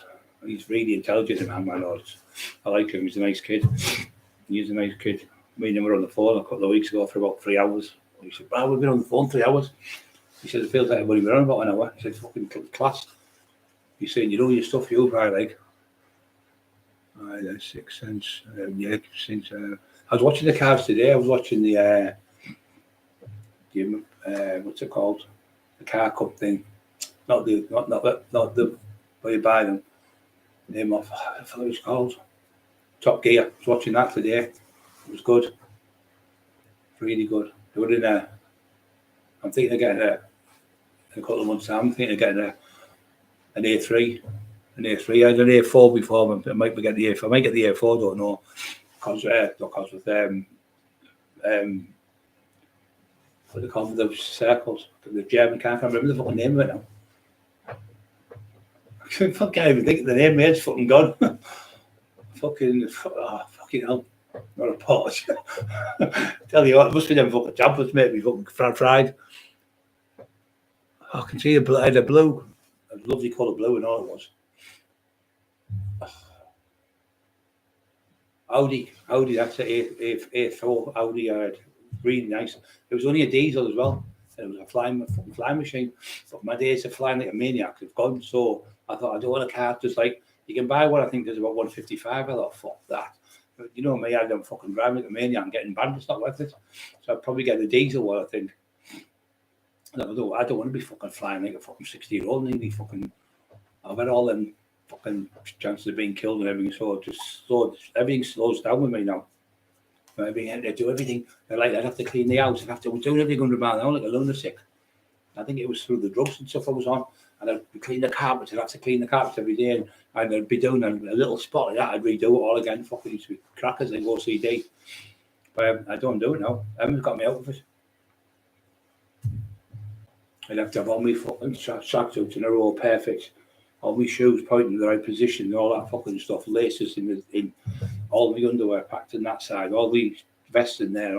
Everything's in like tracksuits are in that side and shoes fucking mad. But I'm not like that.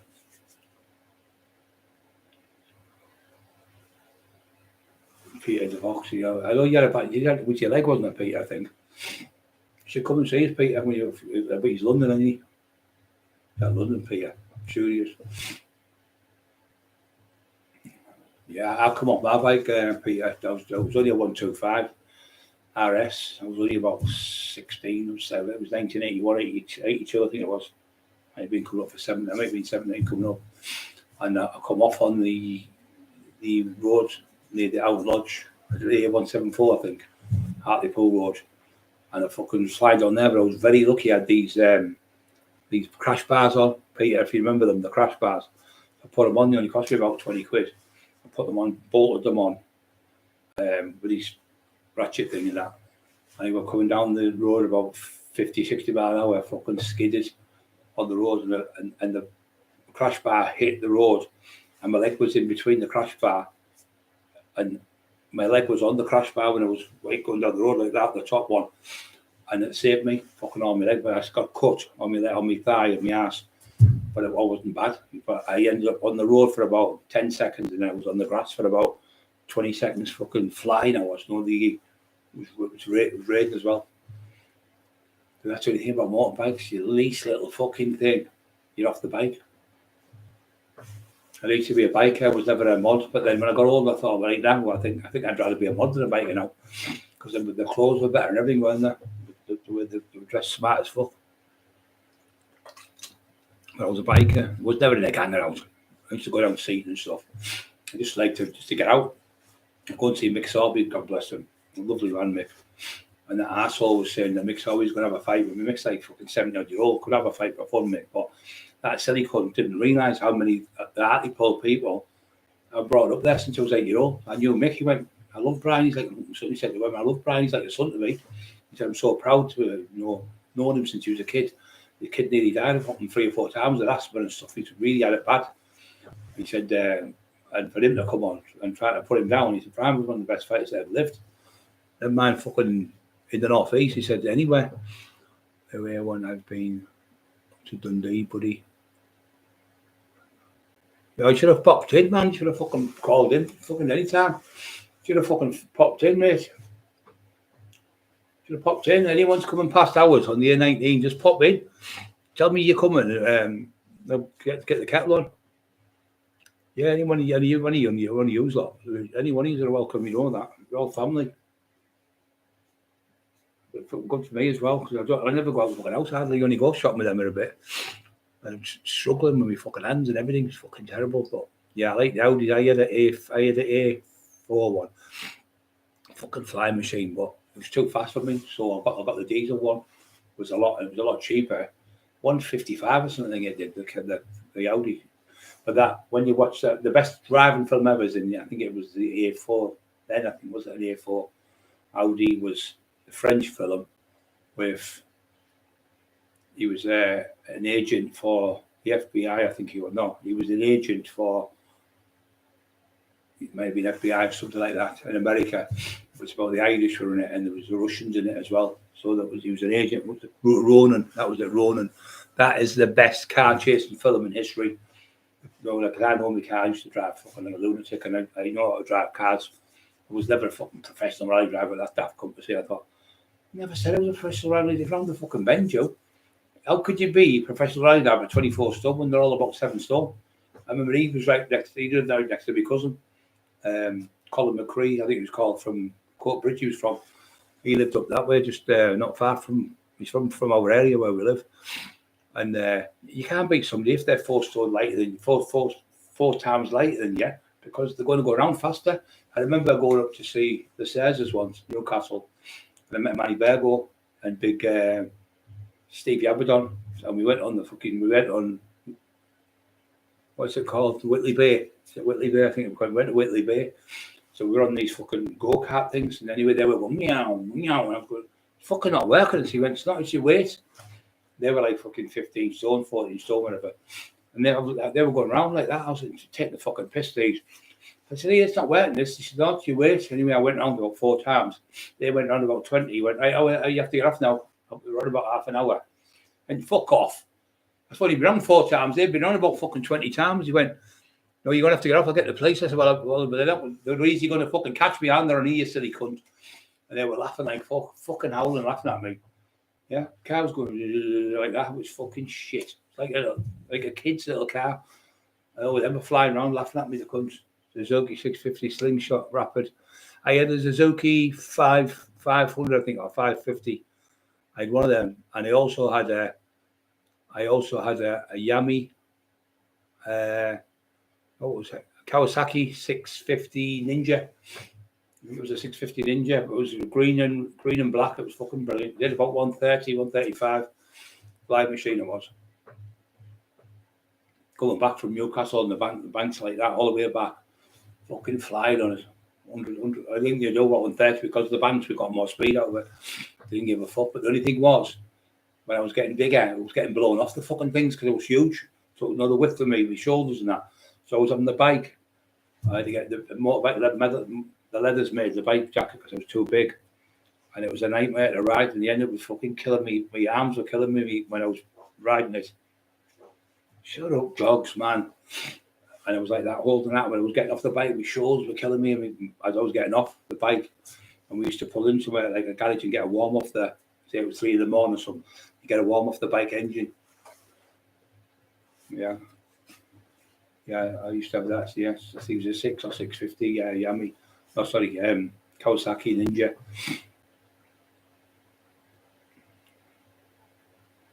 Yeah, it was nice up here today. It was a lovely day. I was at the window. I got in the sun because the natural sun gives you a better tan.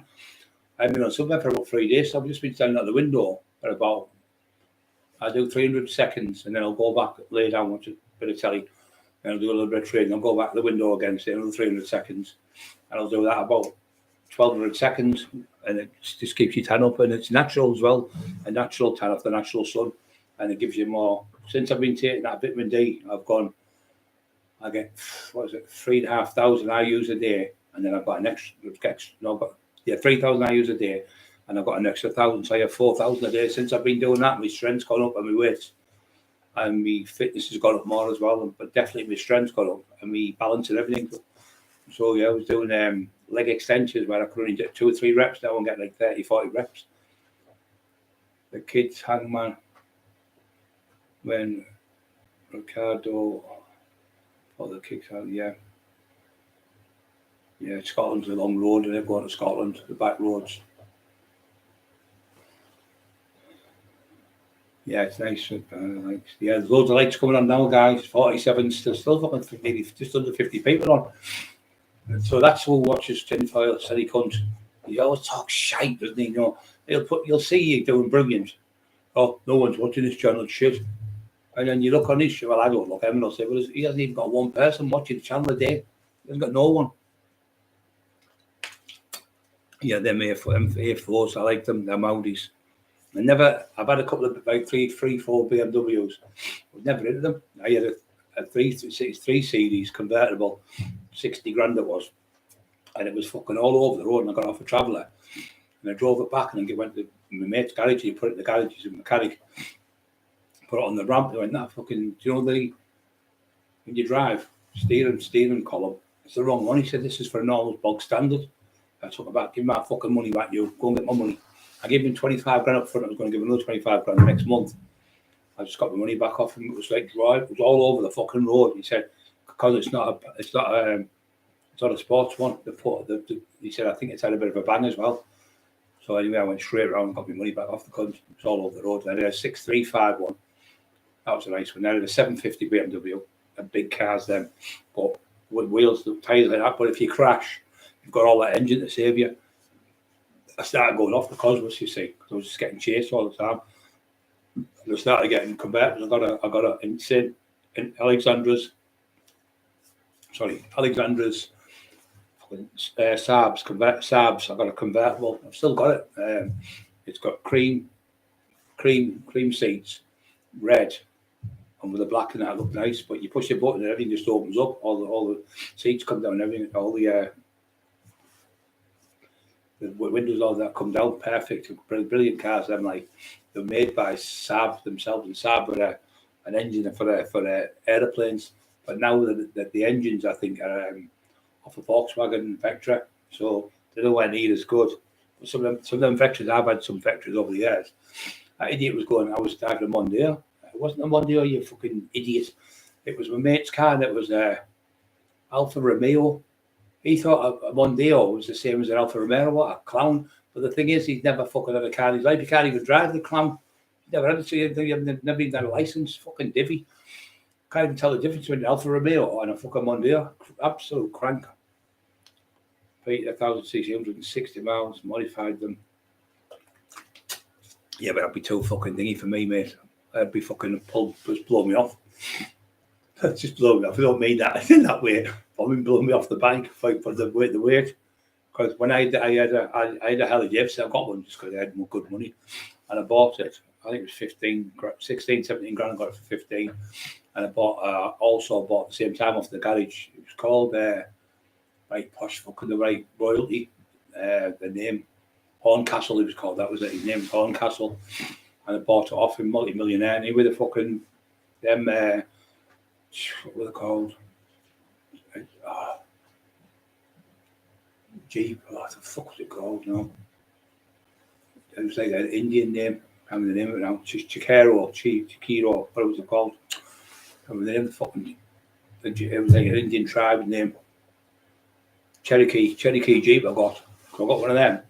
It was fucking shit. It was doing about 8 miles to the gallon. It was fucking ridiculous. Took it back and he went, oh, what it is? He said, I can't take it back. I said, I want my money back. I paid 15 grand for it. And I paid five for the bike. Anyway, I got it. 20 grand I paid. Cash. I mean, Brian Flighty got it. A little bride rode the bike back for me. I got it from Mask, just near Mask it was. They had a place up there. And another place in Whitby. So I got the car, like I say, I got the Jeep. I had it a week. And I went away and I come back. And it was fucking shite. He said, oh, what I'll do? He said, the lads told me now, he said, something wrong, your gearbox was wrong or something. I said, well, I'm not having the fucking car. 15 grand's a lot of money now. So imagine what it was like fucking 30 odd years ago. But I'm not buying a car with a broken gearbox and I'll put a new one in first. No, because if it's broken for a reason. Something else could be going next. I said, just get me money. Oh, you can't, I can't. Oh, I know this person. He said, I said, don't start that shit threatening me with gangsters. So the person he threatened me with, I phoned him straight up and he went, come and see me, Bryce. So I went and seen the lad, went straight to his place, got the 15 grand off him. I kept the bike, and then I went back and taxed him 5 grand for the and the lad went back and taxed him 5 grand. The lad was a fighter, so we got 10 grand off the cunt. Cheeky cunt was trying to have this kid could fight about 6'7". This lad, he was in all that jiu-jitsu shit. And he said, I'm Brian, and we fucking friend. He said, you want to tax the shit, you couldn't use his money, and you on it. So we taxed him anyway, about 5 grand each. But this Harley thing, every time I was riding it, I was like that. And he used to have, as you know, about 30 years, it was all like them tracksuits, what were they called? Fucking shell suits. So when you always put my feet down like that, where you exhaust in here, you fucking exhaust. Kept burning me fucking tracky bottom like that. Fucking hell, another. I had a pen tracksuit, it was about 160 £60. That's a lot of money now, but fucking hell, 30 odd years, 34 years, 35 years ago, I put my foot down, I burned all that, and fucking hell, then I got another shell suit. It was like a greeny colour, and blue and yellow, I think it was. They were all bad colours then. And I've done that again about 4 times. I done that. This is driving me fucking mental, this fucking thing. And when it burnt on it, it was like like hard plastic. I had to get it off. You had to get it off careful because you'd scratch the exhaust. It's a fucking nightmare. I said, I'm getting rid of it. So I sold it for 3,500 quid. No, I sold for 3 ounces of coke and 500 quid. That was it. To a lad. And the coke he done with a sneaky cunt. The first ounce was great. The second ounce was shite. And the third ounce was now in it hardly. So I ended up taxing him for 20 grand and all. Another fucking slink. They give me £3,500 of the coke. And the first ounce, put it on the thing, rocked it, and come back about 0.8, perfect, brilliant. Next one come back about 0.4. Next one was 0.3. I went, that's straight coke. That's not fucking top quality gear. No, what it is, he said, shut up, Eli. That's because of that fucking divvy throwing bricks at windows. D3 a few weeks. Rock, I've been a bit of D3 a few weeks. Yeah, if you can, it's really good with a rock. Try and get yourself some magnesium as well on the night to calm your brain down. Yeah, you help you sleep. You get it in the fucking, if you got £1.50 in Aldi's, I think it is. You just take one on the night and then another one about an hour before you go to sleep. It'll calm your brain down. It just calms everything down. You beat your gamma. Serotonin's the main one. It calms it down. And if you're getting kicky legs, pelvic movements, so it's good for that as well. If you have that or restless leg syndrome, it's not a syndrome now; it's an actual disease. It's fucking terrible. I've had it since I was a kid. And they used to say, "Oh, it's just your legs growing, son." The doctor, and later on in life, it was just a load of shite. That, "Oh, it's just your legs growing." Fucking shit. They used to say to you.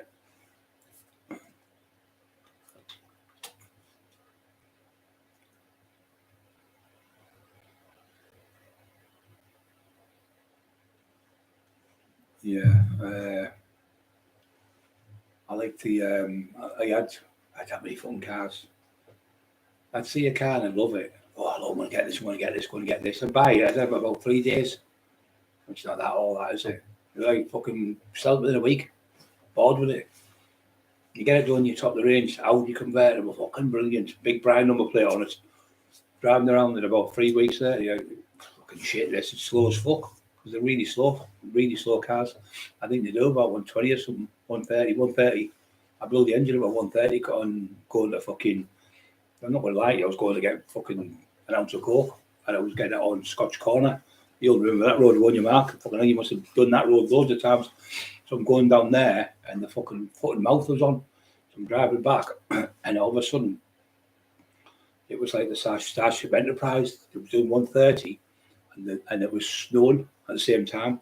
And the snow was like fucking factor 5, like on the fucking Starship Enterprise. And it was like that, locked. It was like it was in a game. Like the A19, I was on the A19 as well. When I was going back up.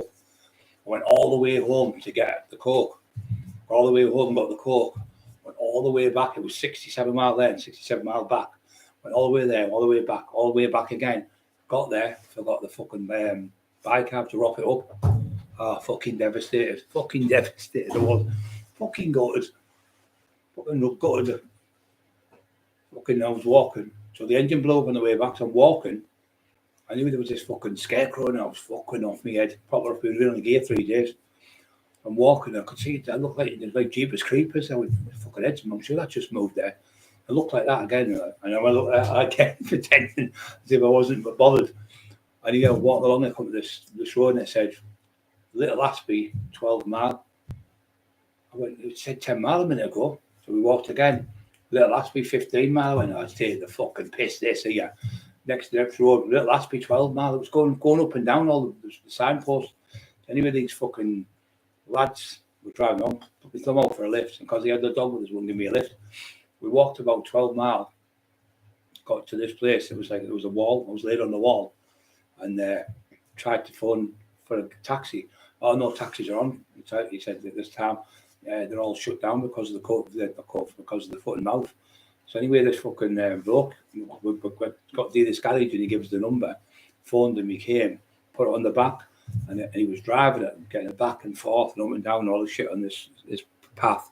He reversed it on, I went, well done, Reginald. He went, remember the old advert, when Reginald Bosenket, it's an advert we used to park the car, and he used to say, well done, Reginald. And I went, well done, Reginald. He went, how do you know my name? What was his name? Reginald. Couldn't fucking believe it.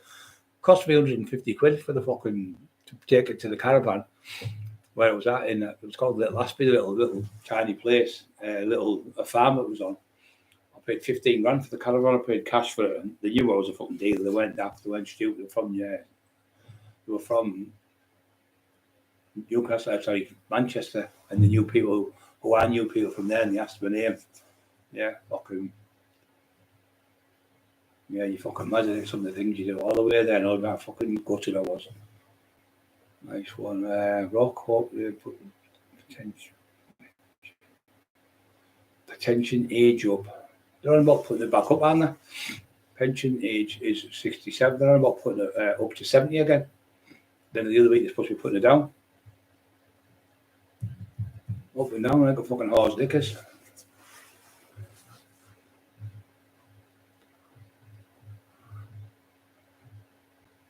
Something not right, mate. Mongoose BMX. Mongoose BMX is funny as Peter. Fucking mongooses there. Tell you what, they can't fight them fuckers. Fucking, I think it's 5, 6, 7 times the snake can bite them. I think it's the 7th or 8th time they kill them because they get the immune system's used to it over the years. But the fight like fuck, won't give in. Got Ben and Jerry's £3 Tesco.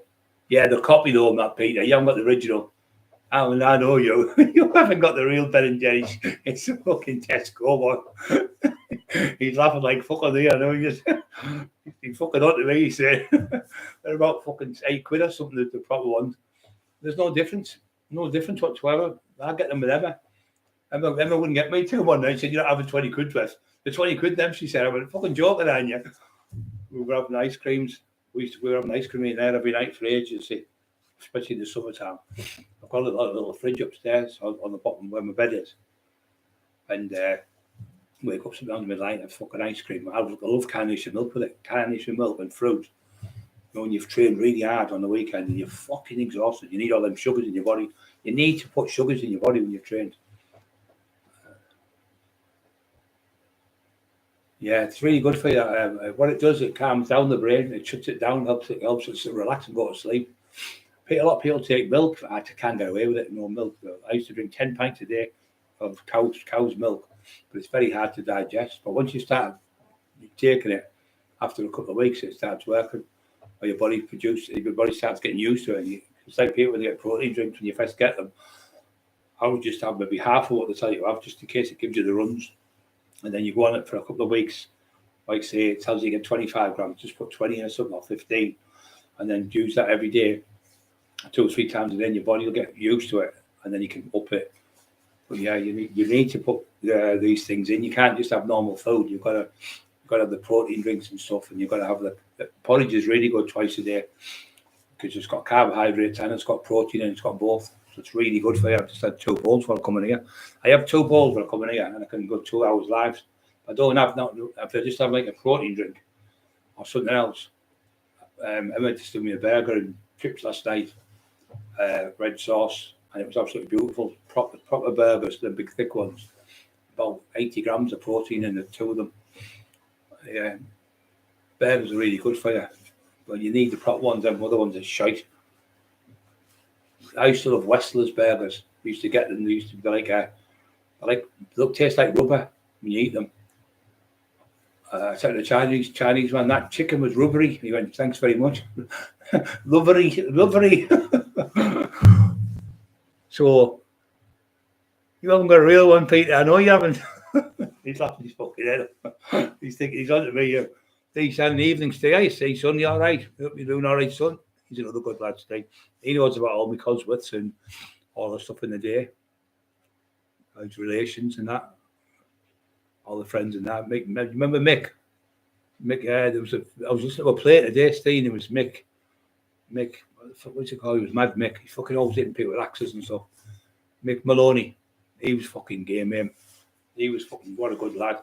Me and Sean were there, me and John did. He said, I said, that could's been cheating me on that. I was saying, such and such. Mick, he went, oh, went in, he went, fuck away, him right across the face with a fucking, like a little machete. He took his ear clean off. So you'll be cheating Brian again, you cheat, cunt. But big fella just turned like as if it was nothing. Like proper fucking psycho he was, Mick. He was class. You know, one of the lads who drove for you. If you got caught for anything, he would just take it on his toes. He was a good kid, mate. He was a good kid. He's passed away now. Yeah, £6. Yeah, I thought it was right. Oh, these club cards. I'm going to tell Emma, son. Yeah, club card. Emma's got them. She saves a fucking fortune. You go in, it's like £160 or something, £180, and they'll go 130. You've just £35 or something just on a little daft card. Yeah, they're nice then, but we like the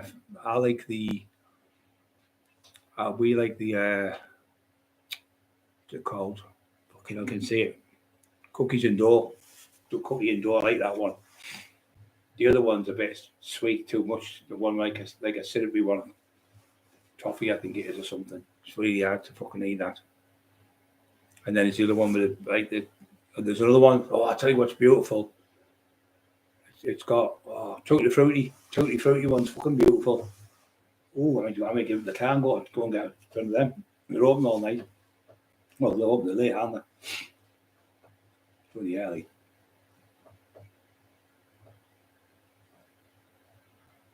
Fish food, yeah, fish food's good for you.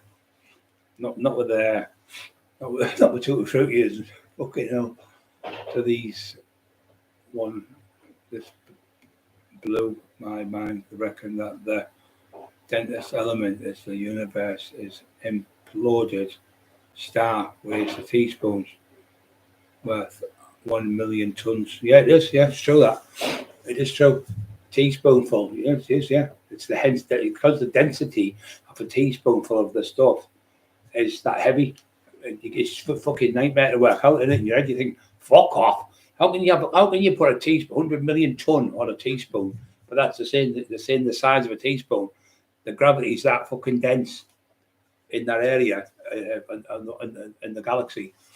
It's 100-ton teaspoonful. You couldn't work it out in your head. It's fucking hard to work out. It's like gravity. If you have a 1,000-pound rock and you threw it off a building and you had a 10-pound rock, the 1,000-pound rock and the 10-pound rock both fall at 16 feet a second, I think it is. So they both would hit the ground at the exact same time, whether that's 1 million ton or that's only 5 ton or 1 ton. They both will still hit the ground at the same time. And the weirdest one is this: if you shoot a gun and you go bang like that with a gun, right? You shoot the gun will drop on the side, the same as the other one. So you can shoot the gun like that, but it'll only go so far and it drops to the floor. It's doing about 700 miles an hour velocity, and it'll still. You do that with one. You do that here, drop a bullet from there, and you shoot a bullet that way, and both bullets will hit the floor at the same time because it falls at that ratio. Fucking mental it is. It falls at this. Honest to God, you can't test it. You have to look at my gun. Don't want to grass you all up. But yeah, honest to God, the bullets, if you drop one here and you fire one there, the one fired along 700 miles an hour still hits the floor at the same time, the same speed, the same height, same height. You pull the trigger and you drop it. This one, they both hit the floor at the same time. It sounds insanity, but have a watch of it, and you'll see the man do it. Fucking, I still didn't work it out.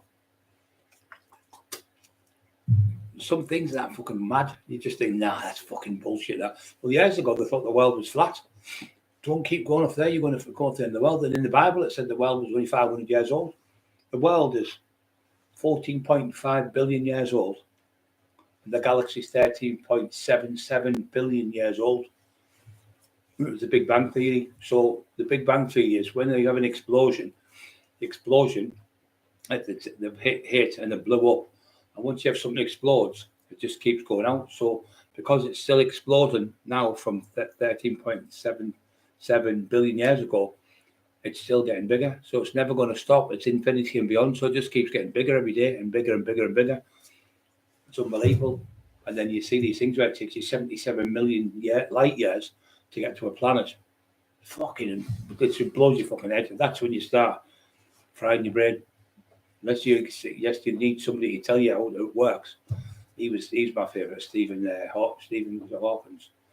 He was fucking unbelievable. He was the cleverest person I think ever in history. absolute genius he was. He had that disease and he was walking and he hit the neuromotor, I think it was, something like that he had. And he hit the floor and banged his head and he ended up in there. He ended up being like a shell inside his body. But he was so intelligent. It must have been a nightmare to be that intelligent and be trapped where you couldn't do something. Fucking terrible. And we think we're bad. He was, really. He said he believes there's definitely Martians. Definitely believes there's aliens and Martians. And he said, I think they're going to be hostile. He said, I really do. I said, I don't think they'll want us as friends. They'll want to rule the whole place themselves.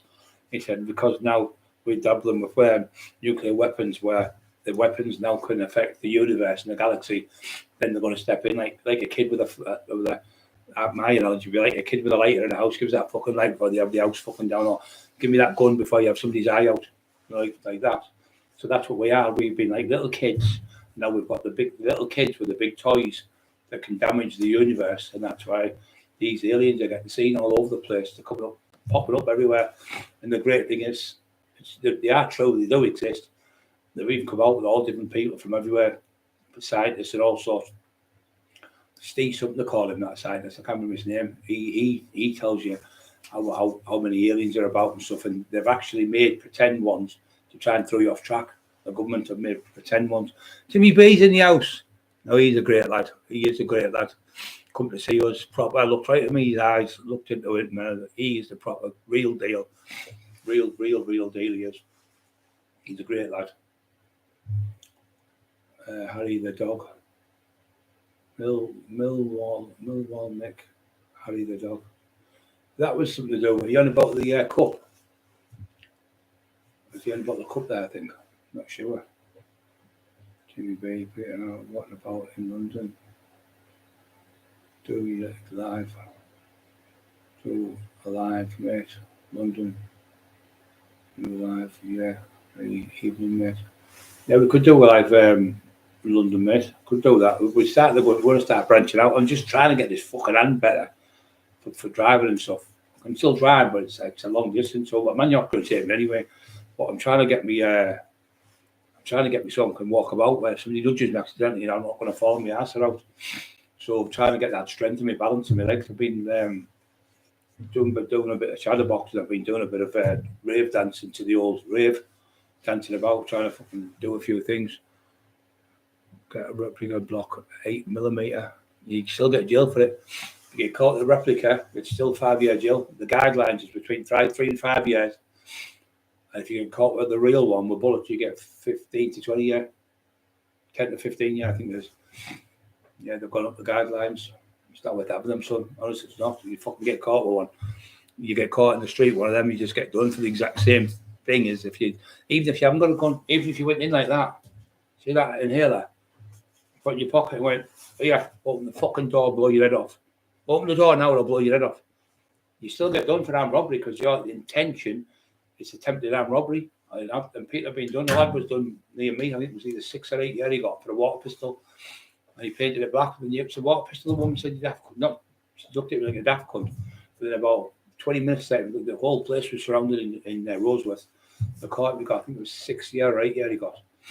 He's out now. Ages ago, but he got caught. Just it's still the intent. It's like when I used to sell drugs to people when they were fake. You couldn't get done then, but now the intent to supply drugs. Like if I say, yo, I want to go and get your joint. If I give you a joint, I'm supplying the drug, so you get done for it. So if you give some, years ago, we used to get, what I used to do is have people working with me. I'd have like, say, 10 people within in the pub or the club. So one person would go over and get 20 off me, but not off me, off somebody else. So get 20, pay for them, give the money to somebody else. Never have the money and the drugs in the same place. So that one person would have the drugs, one with the drugs, and then the other person would have the money. So we'd go to the toilet, pass on and things like that. So if they got caught with the money, which was money, couldn't do that then. But now you have to, that's such a crime you have to prove. So we used to have the drugs, and you'd say somebody got caught with 20 gig, you can go to jail for it. All my friends, see all them there, college students, Sarah, Denise, Anthony, blah, blah, blah, all of them have. So then when you go over the cops, say, what did you give her for? Whatever. and they'll say, look, sit them in a room in my office or something. Say, oh, we paid for 20 ecstasy because it was cheaper to buy them in bulk than it was because we usually take 2 each. And because the story backed up, they couldn't do nothing. But now, if you get caught and you say that, I sold a key of fucking sugar, pretended it was a key of heroin to somebody for, I think it was £17,000. But now you get done for it. Got to get done for it. He's phoned up. He said, "What the fuck was this?" I said, "Silver Spoon have 2 lumps on me." Me and Lee Henry's fucking. We give the lad that ran who was a taxi driver, and the lad who was a taxi driver. If he got caught with it, he had no fingerprints on it. He had a snooker bag, snooker ball bag. Always there, the best for fucking. You can't get caught because there's no fingerprints on it. And I just said, "Well, I'll pick 2 lads up so that's under the back seat." And he's driving the taxi driver, so you can drop it off where you want. You say, yeah, I'll pick 2 lads up earlier on, and they can't throw fuck all. Couldn't do it now. Probably different now, but the way they've got the fucking cameras and stuff. And we got off for it, yeah, £17,000 with the sugar, but cost me till around 25, I think it was. Yeah. Yeah, it's what it is. When it's like anything, old Mark. It's like you said to me. I'm driving like and 1,500 miles. Like, fuck off, 1,500 miles one day. No, you think he's off his head. There's no way you can do that, but they do it. It's like me when people say, "Oh, I did £600 bench." He's lying. But now the videos are up. Oh, next it'll be the plastic weights or something. Next, but there was no plastic weights in them days. It was only they came out. And when you see a lot of these people, you see them benching now, they've got plastic weights on. They weigh something like 5 kg. So if you've got 2 5 kgs and pretend they're 10 kgs or two whatever weight it is, a lot of them are putting plastic weights up now. Gravity, yeah, that's what it is, gravity. It's like the Leaning Tower of Pizza. It's when he threw off, Galileo was inventor, and he threw off a lightweight and a heavyweight, and they both. He said, well, both of them will hit at the ground at the same time. They locked him up in the fucking nuthouse, put him away. But later on, he got out. He worked out. He was right. You're always going to say on you, £100 like object, solid object, would never hit the ground with a £10,000 solid object. But there's no way. But both of them hit the ground at the same time, and they thought he was off his fucking the top Millwall firm. Oh yeah, you were telling me about them. Yeah, I remember that, mate. Millwall, wasn't that Sham 69? Who were they were good. They were a good band. One of my favourites. Sham 69. Come on, hurry up, Harry. Come on, we're going to the pub. Fucking brilliant, them. And the band, like a Cowboys theme song. Fucking great. They were crackers in Millwall. I think it was the special name they had. Sham 69. I think that was the name. I'm sure it was Millwall supporters as well.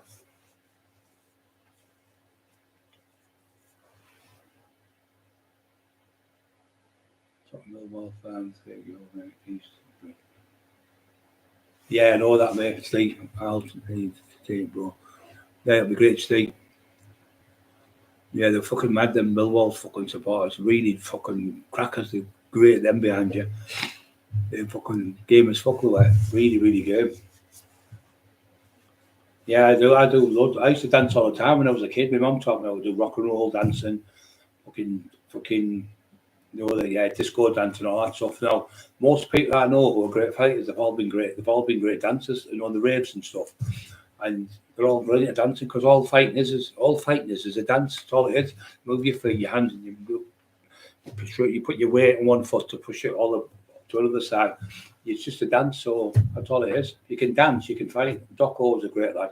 He was the European 17 stone, the real deal, not only the East Africans, the world champion. They're not, never been a world champion in their life. It's all in their own head.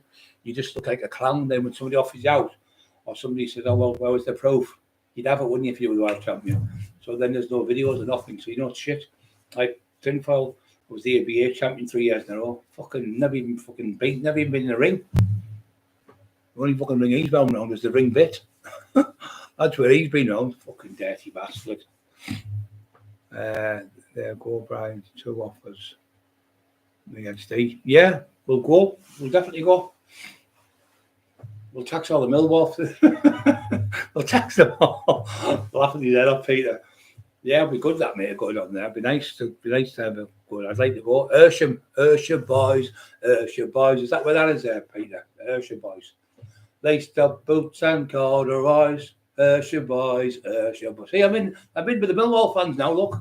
They all want me to go there and sing the songs for the taxman's in the crowd. Come on, we go to the match. That's what we do. That'll be good. Get in the match with all the fucking Millwall. Not doing a robbery. No, we don't have to do a robbery. We'll just wind you up. Be great to get in there singing in the crowd with all the Millwall fans. It'd be fucking class. They're still singing, I think. I'm sure I've seen a poster not long while they were singing. I'd love to go in there, though. It'd be great. Dub. He's fucking horrible, mate. He's a fucking weirdo, honest. We went in, me and Vanyok and Bobby, he sat there with a thing on, gay rape on, he was watching. What the hell? All my mates, Steve Scares, such and such from Liverpool keep sending me them all the time. I thought, what's your trousers down to your fucking ankles for then, you fucking weirdo. Oh, he's weird. Really weird, he is. Creepy cunt. I thought it was Ayrshire boys. Am I right, Peter? Ayrshire boys. Am I right, Pete? That's Peter gone. Baby lotion keeps winking wrinkles away. He's known as a fucking the Vaseline boy. The batty boy, the Vaseline batty boy. Weirdo cunt he is. I mean, if you think you're gay, it doesn't bother me. I've got loads of mates who are gay and stuff. But when you've got a kid and you've got kids and you're married and all that and you're doing all that, you should have the doors shut and not showing off and walking around dressed as a woman. And the poor kids getting tortured at school. We all know what kids are like. The fucking nightmare. The lady said to me, that kid gets fucking tortured because of his stupid things what he does. The Bush Hackers treatment NF. Troop top boys. Yeah.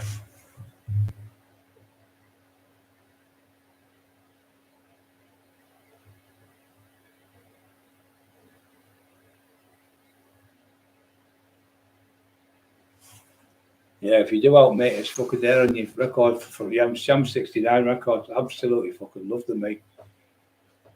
Yeah, they were great. They were great brand. Absolutely brilliant.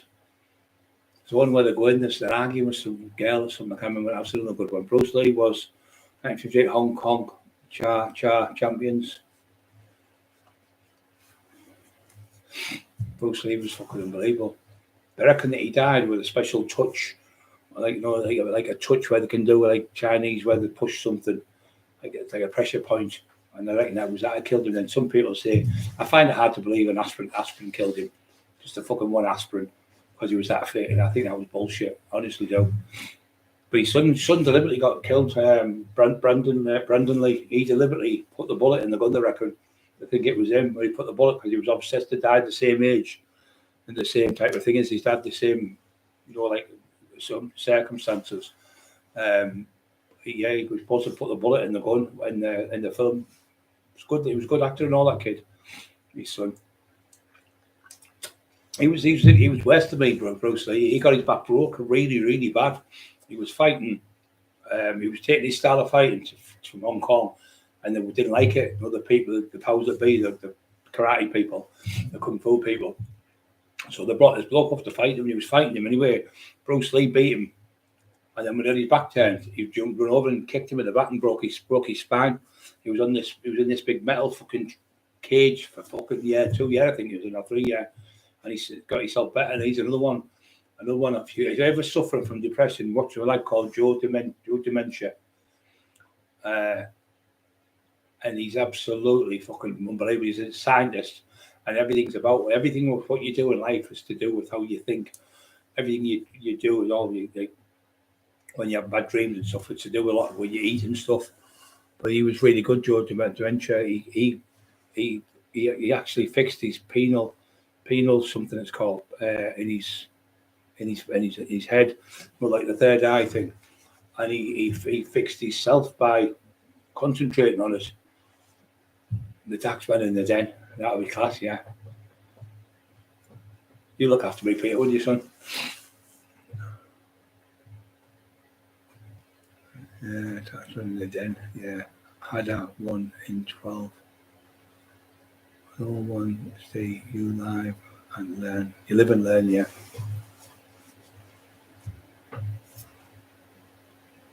I've been in jail, mate, for fucking 20 years now. Well, I've been in jail, but I've got out. I've been in for 20 years. So that's how I've got my stretch. I got to 1994 it was. Got fucking free year for driving offence for failure to stop. Fucking Hershey boys, that's the one. Hershey boys. Laced up boots and corduroys. Yeah, it was class. Then it was a cowboy one. The song was good. That was really good. It was Bruce Lee was a different level, mate. A total different level of thinking, total different way of. He was never fucking depressed. He was always up, like tempo. He was really. He's one of the people you love to meet, love to meet and sit and talk to. Absolutely a different level from anyone else. It's nice, isn't it, talking on here? We was like fucking class. Lovely people. All know what you're talking about. No fucking shit. No bullshit. It's all just truth. People come out, look, Brian, I was on drugs. Look, Brian, I was on crack. I was on heroin. I was on this. I was on that. I'm depressed today. I like all that. I like people just coming out because once you say things like that, you own yourself.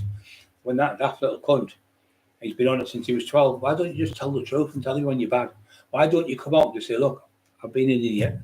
I apologise to everyone. I've been on the drugs. And everyone would just move forward. But you can't because you've got no fucking balls to turn out and just admit you're a drug addict. You haven't got the balls to come on and admit. But every single man and his fucking dog, his cat and his budgie and every fucking fly on the wall, everyone knows you're fucking on the fucking stuff. You can't fool people, especially the people on my channel, because probably 90% of us have all been on drugs. We've all been taking drugs. We've all sold drugs, nearly all of us. And we were in the game in that era because they're in the same age group as well. I'm probably the fucking oldest one on here. But we're in that same era where we all know what I'm talking about in rave clubs and stuff because these people were in the day. You weren't around, Jamie. You were in school. You were 9-year-old when I was running the doors. I was even younger. I was fucking working on the doors when I was fucking 20-year-old. So, 19-year-old. You didn't know anyone. You just pretended to be someone, but you never be anyone. You're just a bullshitter. You tell lies. You even got poor fucking Steve on here. Steve Shannon locked up. But fuck all, because you're a little snitch.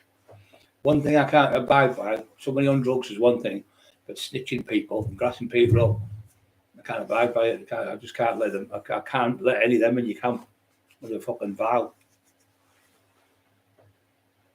Sugar must be thinking cool. No, what it was, he was selling heroin in the town. He was from Afghanistan, and he was selling the gear. He was selling heroin. I hate the fucking stuff because he contributing. One thing I've never saw is that you contribute. They're like old people getting robbed and mugged and kids not getting treated and stuff. So he was shouting his mouth off and all this shit. So anyway, he asked Liam, my mate, to see if we could get it. So it was 22 grand, I think, at the time for a key of China White. So I said, yeah, I can get it, no problem. So anyway, he didn't have the money, so he had £17,000. So I sent a lad who was he was from I think he was from Turkey. I think he was Turkish lad, yeah. And he was Muslim lad. And he said, I'll drop off in the taxi. So we said, we'll give you a drink, but we didn't realise we were going to give him that much. We gave him £1,000. But he thought it was real gear. So he's shitting himself. Don't let him know because it's a lot more authentic if he thinks it's real. So we sent him with it, and we got the money, 8 grand each we got, and we gave him a grand. But we give him the money before. I said, we never give him the money before he got it. So he went and dropped it off, and the lad got it. And he phoned up. He said, what the fuck's this? I went, it's Tate and Lyle have 2 lumps on me. And there was like about 12, 15 people in the house when we done it. They were all laughing. Well, there was a massive party in the house at Liam's for about 2 days. But yeah, he wouldn't dare do things like that. That's what he's never been in that league. He's just divvy. The Crow, that was it, yeah, the Crow. Brilliant for them. There was 2 versions of that. One was good, one was rubbish. I bullshit myself, not.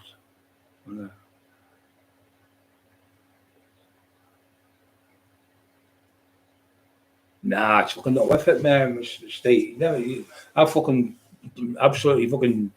I'll take you home and fucking put you in the fucking room and lock you in the fucking bedroom. You'll go nowhere. Not going back there now. You don't have to go back there now like that. It's fucking insanity. You can't get away with it now. There's too many snitches. And what you make now is nowhere near what you could make in the old days because there's too many people doing it. And there's too many foreigners coming now and they don't give a fuck. They'll just blow you away in 2 seconds. They got a lad not long ago, but his fucking eyes out with fucking battery acid, cut his fingers off because they were doing it in his patch. It's just not worth it. They're people from, like, say, the Ukraine and people from, like, Kazakhstan. Life to them, they've been in war zones all their life, so people getting killed means nothing to them.